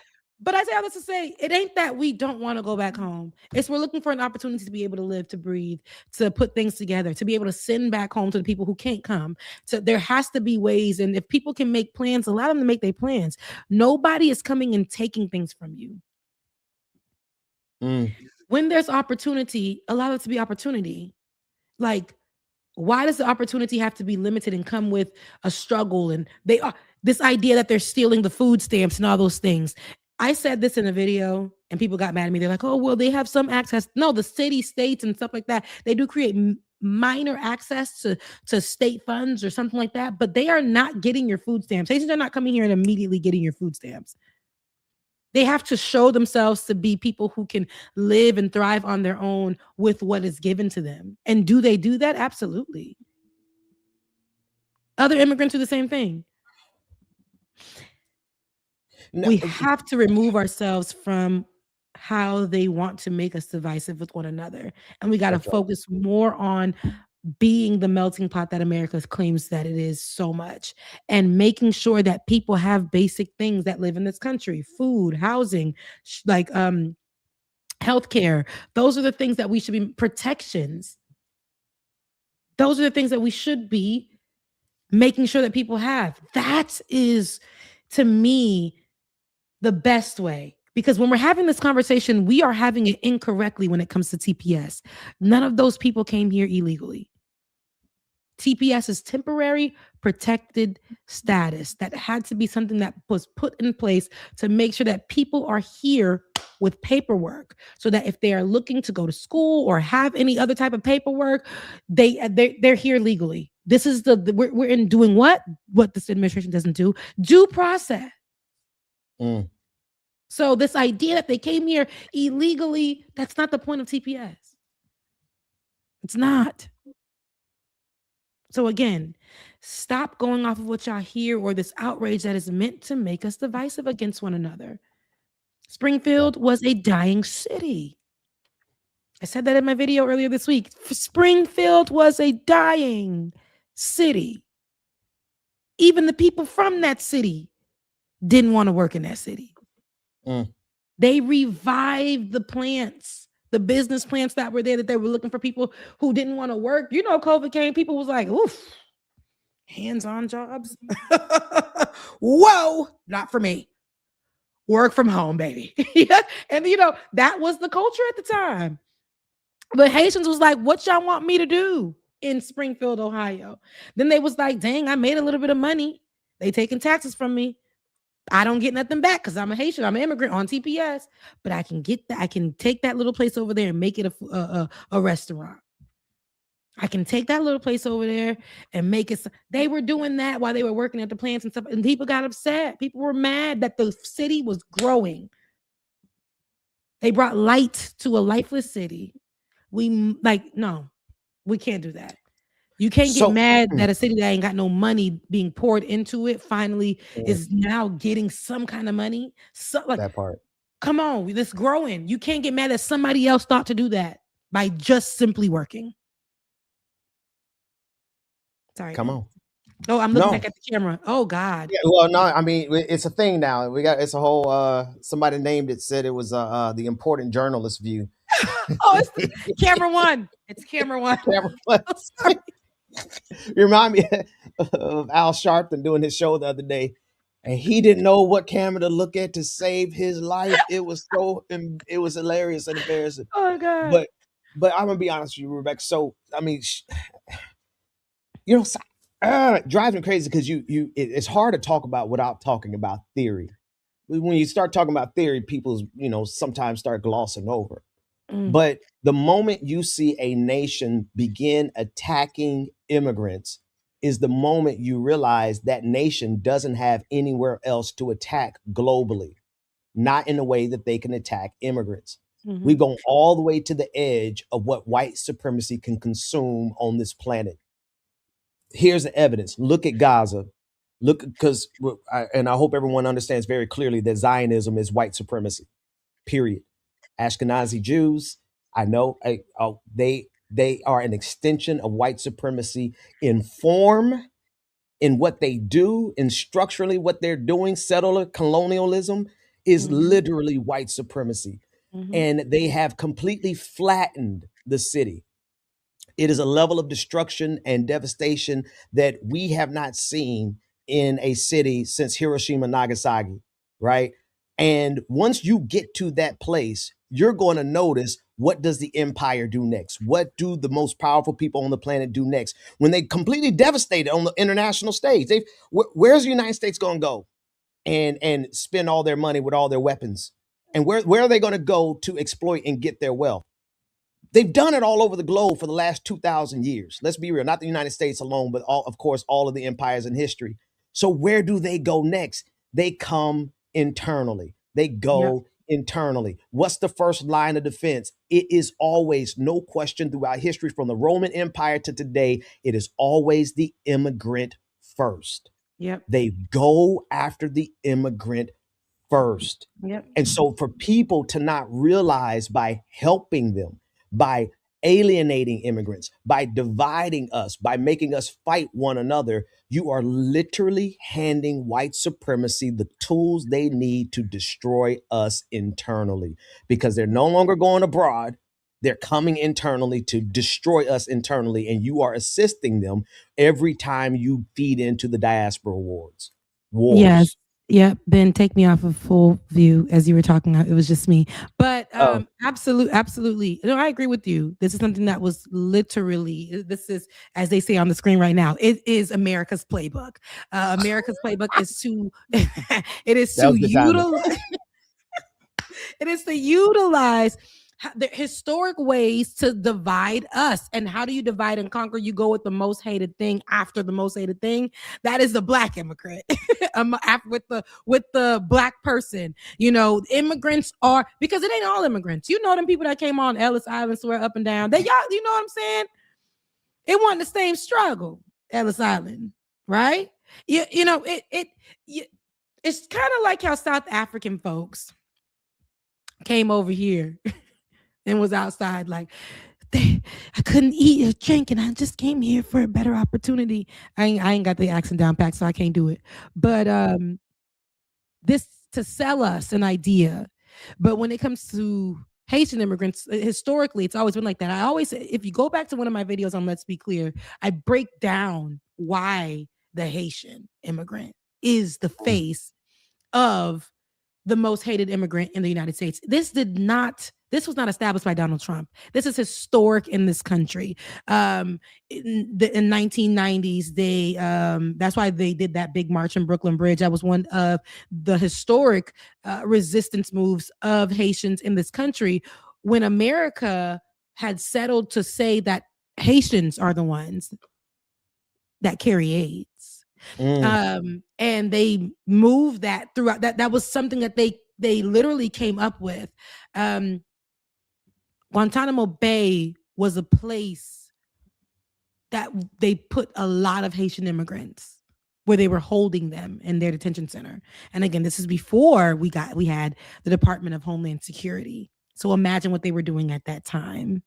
They gathered so many Haitian immigrants and put them in Guantanamo Bay, where they were dying.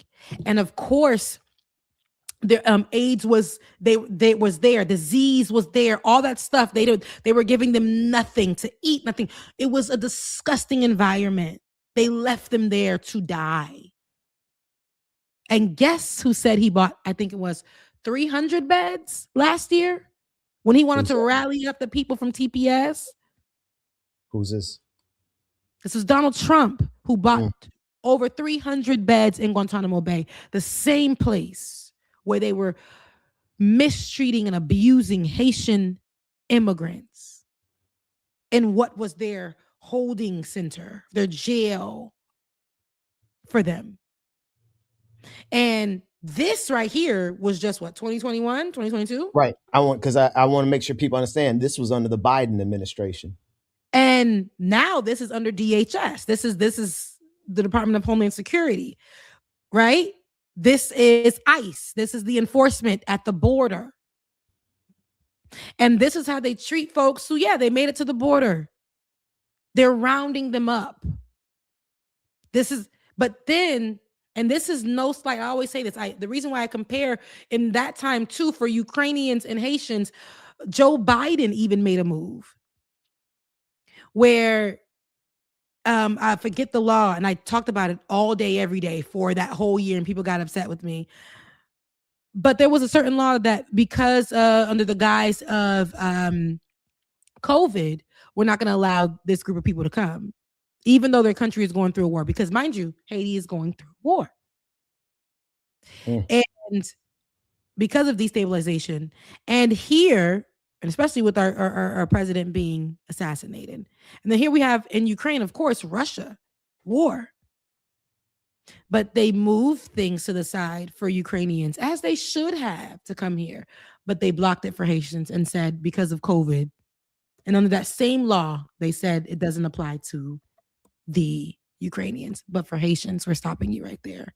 Oh, it was temporary. No, it wasn't temporary. It was what was that? Because Donald Trump initiated it. Yes, it is. And I can't remember, but I talked about it every day. And Joe Biden extended it. Yep. And I talked about it every single. See, as I said, it's literally America's way. It is, there are things, again, all the presidents have done. But at the same time, there are ways for the ones under TPS, because they sent most of the people at the border. Title 42 is what it was. Title 42. Thank you so much. I talked about it every day for me to forget, but I talked about it so much, no matter what stage I was sitting on. I was on the Griot, I was on Mark Lamont's show, I was on the Hill. You gonna hear about Title 42 from me, because they wanted to make it seem like, they're trying to come here. And it's no. The same law that applies to them, why isn't it applying to the Black immigrants? But because America has a long hateful standing with Haitians, they had to make sure to belittle them, to drag them, to demonize them, to criminalize them, to dehumanize them. They've done that all the time. They've done that. And so that is exactly why Donald Trump made sure to partner with JD Vance to put out false information also in my video, because again, Ben, the facts do not matter in this country. I literally put video evidence of somebody, and I want to say it was the Democracy Now!, who went and did a full-length investigative report on the cat that was missing that led to this, where they put out and said Haitians were eating the cat, putting out video that had nothing to do with a Haitian. Right. And didn't matter. The whole time, y'all, the cat was in the basement of them people's house. I know it sounds funny. I know it sounds like the cat was in the basement of the people's Fluffy. He was in the basement of the people's house. While y'all was switching your hips on TikTok. I said this in my video last week. While you were switching your hips on TikTok, talking about some eating the cats and eating the dogs, right? Which doesn't do what you think it's doing. You making that sound trend, you making it popular. You and the people who can't stand Haitians were dancing to it. I said to say that damn cat was found. Not a hair touched. And the same media outlets that were pushing the eating the cats and eating of dogs, all of that, again, focusing on that online, our peers dancing to it on TikTok, did not cover the fact that that damn cat was found in that home. Didn't cover it. Didn't cover the fact that that news given was not true. That what stirred up in that neighborhood wasn't true. And that's my problem. I say we get online and we will focus on things that we shouldn't, when we can clarify or back up and represent and fight for and do. Imagine if all the Black folks that were dancing to it on TikTok were dancing to the lady saying that she found the damn cat, that it wasn't true. But they didn't. They didn't. So again, Haitians will always be that to America. They will be hated. They are the most hated immigrant. I always tell the story. I don't think I will never stop telling it. My cousin was under that Texas bridge. My cousin, who is here now, I'm grateful. called me because I was about to go pick him up. My cousin called me, put me on the phone with a lawyer who was out there, who was advocating for the Haitians there. She told me, I've never in all of my years of doing this ever seen anything like this. She said, Haitians they're treated the worst. I've worked with so many immigrants who come here to the border.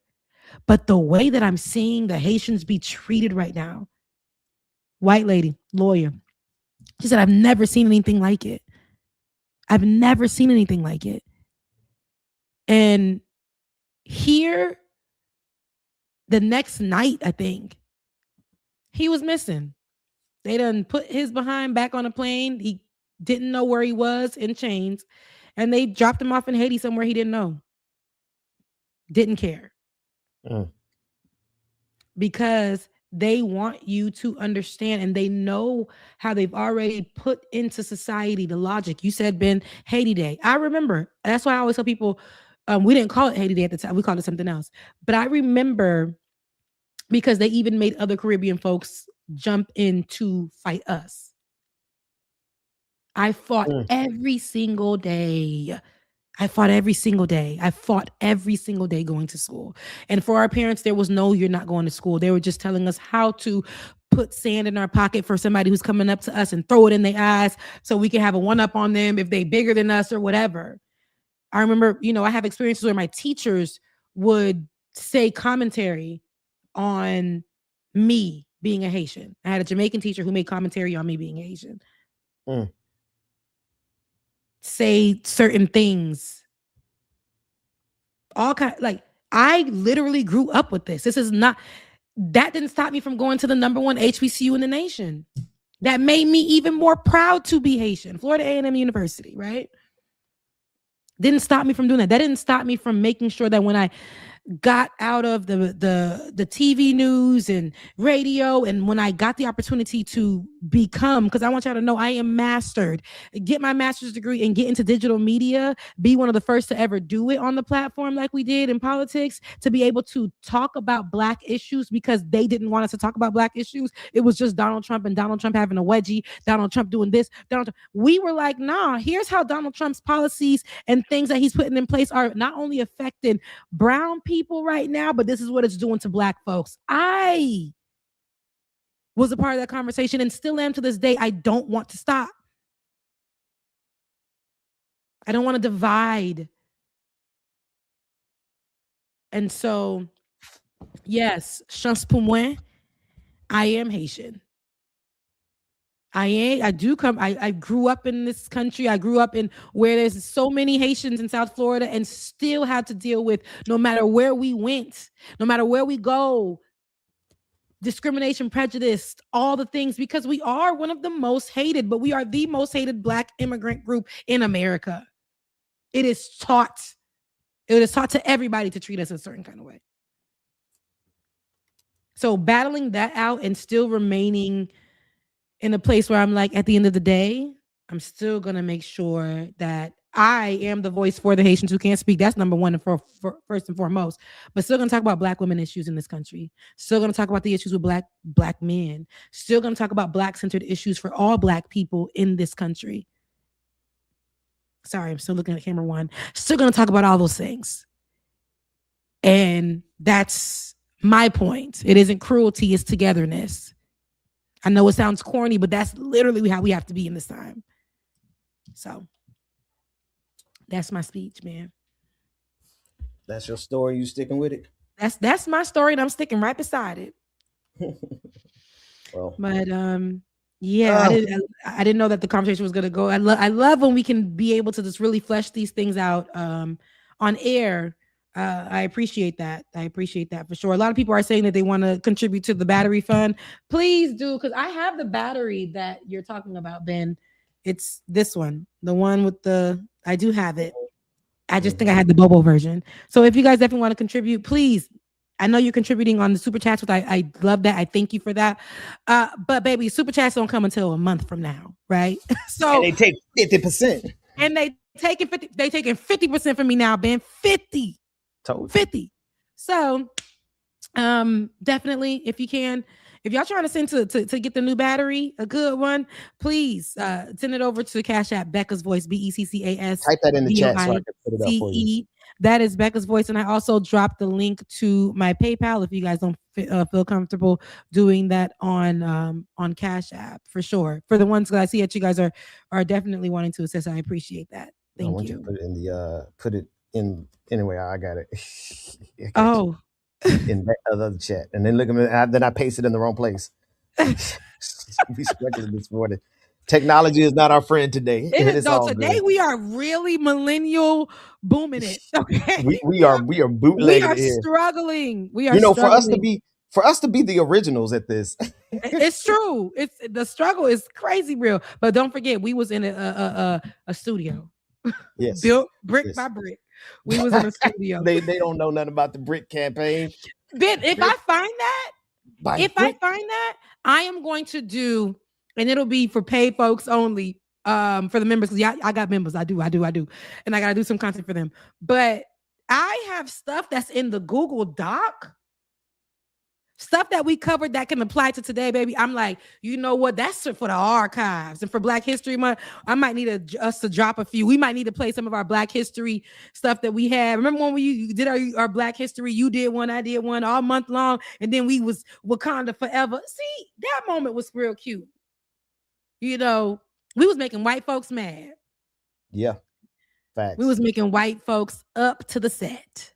What a time. I have those in the archives. I'm going to try to put something together so people could be mad this Black History Month about how we joined forces and became one of the biggest shows on the platform. Yeah. When you really pause and think about who all is in this space now, from Don Lemon, like I think at this point, Don Lemon might be at the top of the mountain just because everything that's happened.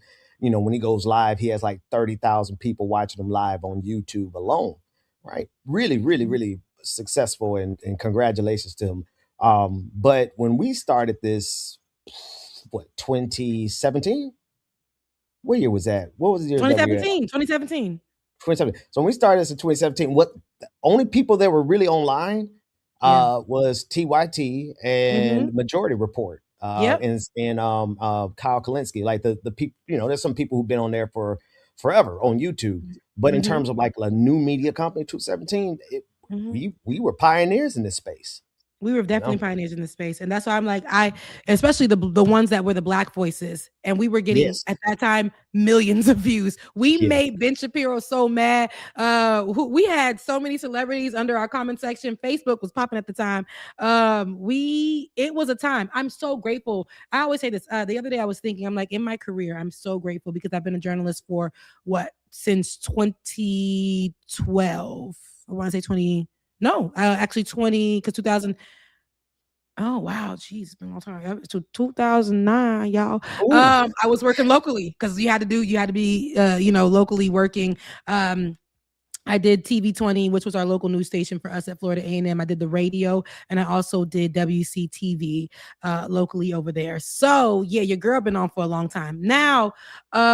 Just to say that, but I say this to say I've been in the journalism world, and this has actually been the scariest, but my favorite. When I first got in, I'm so grateful that I had you alongside me, Ben, because I used to drive up every day and say, I can't do this politics thing.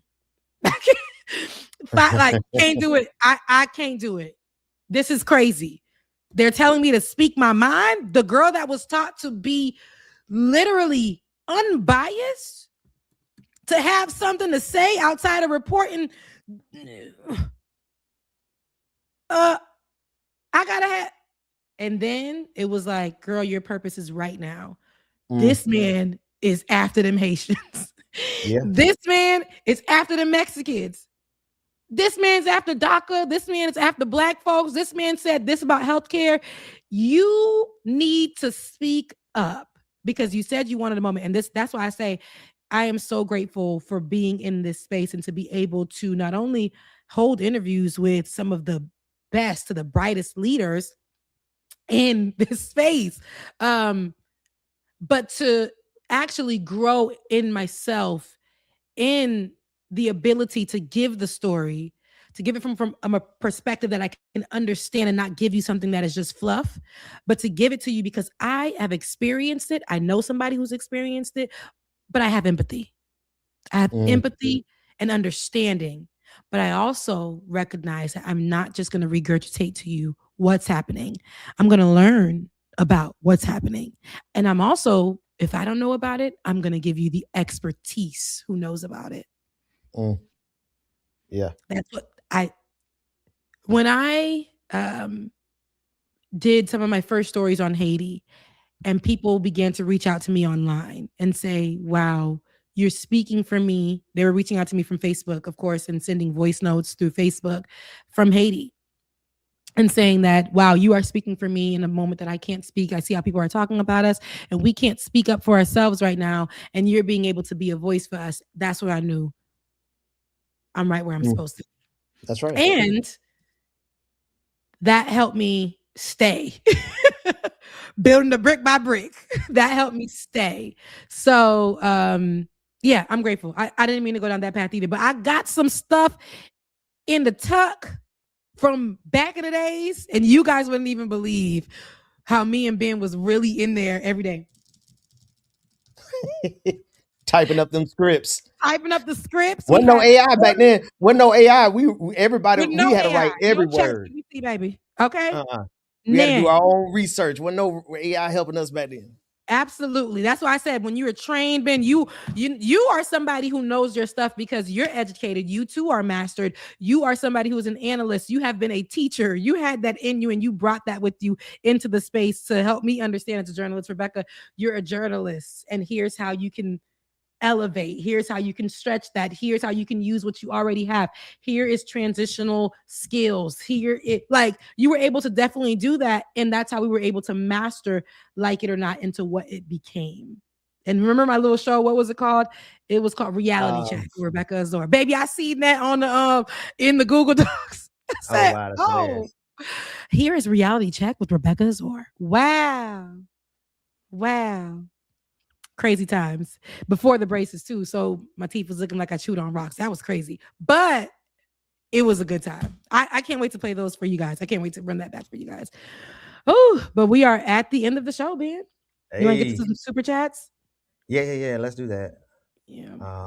Hang on. Let's see where they at. Where they at? Bring them out. It's on your screen. Hey, Laura Estrada. But yes. Oh, look, I was just reading her comment. She said she's in my chat to say hello.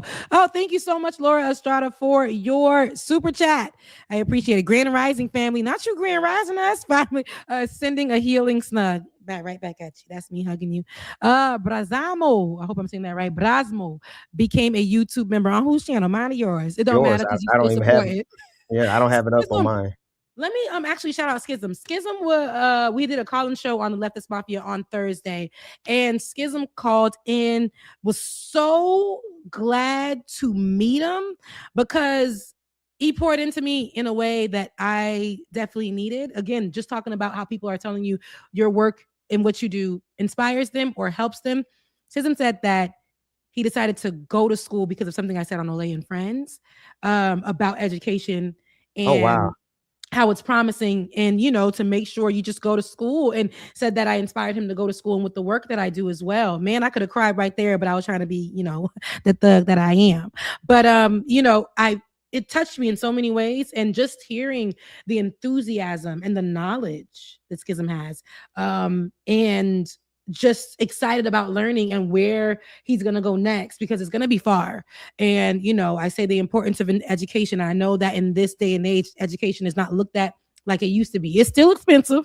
They still trying to make us pay an arm, a leg, a shoulder, but going to experience school and get knowledge is a very important thing. It's something that ChatGPT can't do for you, right? Experiencing like just the joy of learning something that you really want to learn about and being able to possibly do that for the rest of your life. That is bigger than, just trying to Google yourself through life. But Schism, thank you so much. I love you and I believe in what you got going on. Love you, mean it. I appreciate you. Thank you. And the camera that I'm using is a Sony A100. Yeah, Sony 6400. Donated by Ben. Back in the day. Sheila Bledson, 9937. Thank you so much for adding to the camera fund. I appreciate it. Brasmo, thank you so much for yours as well. Thank you. I appreciate it. Sama, 67569. Thank you so much for your super sticker. I appreciate that. Surin, 59. Thank you so much for your super sticker. Invalid Synapse. And I always say that, and I hope I'm saying that correctly. Invalid Synapse, battery fund. Thank you. Mwah, thank you. Oops, meant to send chat, not sticker, y'all. Well, thank you for the extra. Okay, I appreciate that too. Invalid Synapse, target countdown. Target countdown. You know I'm going. Wait, no. You better not be. I know. Look, better not go to Target. Yeah, thank you so much. I'm gonna go into my my Cash App as well. No government names. No government names. Okay, no government names, Becky. No government names. Michael, thank you. I see you all the time, Michael. Thank you. I see you. Don't think I don't. I appreciate You're on camera though. You're not looking at him. Oh, Michael, I see you. Camera 2. You got to be camera 2, Rebecca. Michael, I see you. I appreciate you. I thank you. Stevie, love you. Appreciate you. Malcolm, I see you. Thank you. And also, of course, I didn't get a chance to do that for Carrie. Carrie, I see you and I appreciate you. Thank you for the best luck on the new job. I appreciate you. Love you. Mean it. Serena, didn't get a chance to definitely shout you out and show you some love as well. Christopher, oh, that's you. Sorry, I said your name out loud. Schism. Thank you so much. Listen, I love you guys. I mean it. I appreciate you guys. Keep our mics on. We'll be here next Saturday. If we can do a weekday show, we'll do that. But we'll be here next Saturday as well. This is, even though we had some issues today, I know the conversation was sharp. Hopefully you share it with somebody that you know, love. You continue to support each channel because your support definitely helps us keep these mics on, keeps these spaces open. I know Ben is doing some other things and other projects that he's going to be doing on his channel. So keep your eye peeled out for that. Ben, if you want to talk a little bit about that before we get out of here. No, not really. Oh no, he said no. When he said it, I see it in the little boy that's on the screen right now. No, I don't want you. No, we're good. Just it's they'll see it as it comes because I can't talk about it anymore. I just got to do it. That's because we stepping into a new season, new strategy, baby, and I'm with it. Listen, I love you guys so much. Again, thank you for your contributions. If you want to contribute to a new battery fund, that's Becca's Voice on Cash App or the PayPal fund. Ben, how can they support for you? Like, share, and subscribe. Like, share, and subscribe. Get those numbers up, y'all. I'm at 11,100 something. We got to get the needle moving. We got to get that needle moving. Let's get the needle moving. I want to be at 15. I want to be at 15. Okay. I want to be at, 15,000. I want to be at 15,000. Okay. Before the end of this month. I know that's a stretch, but that's where I want to be. Okay. That's aggressive. Look, they've done it before. They have done it before. And I will not put them in the box where there's unbelief. Heal that unbelief because I know my folks can get it. All right. I love you guys. Mean it. We'll see each other next Saturday. Mwah. Work that we're doing here is not going to stop when it comes to these type of discussions. It's going to be for us and by us here on this platform when the media is telling us to look the other way. Your support is what helps us move forward. Join patreon.com/like it or not. Help us grow. Like it or not, y'all. Y'all know what time it is. It's time for Like It or Not. With Rebecca Azor. Let's start this damn show. Yes, it's time for Like It or Not. With Rebecca Azor. Let's start this damn show. Like It or Not. Rebecca Azor is in the house. You know she got a funny story to tell. Talking politics, culture, or real life ish. I live in life in the ATL.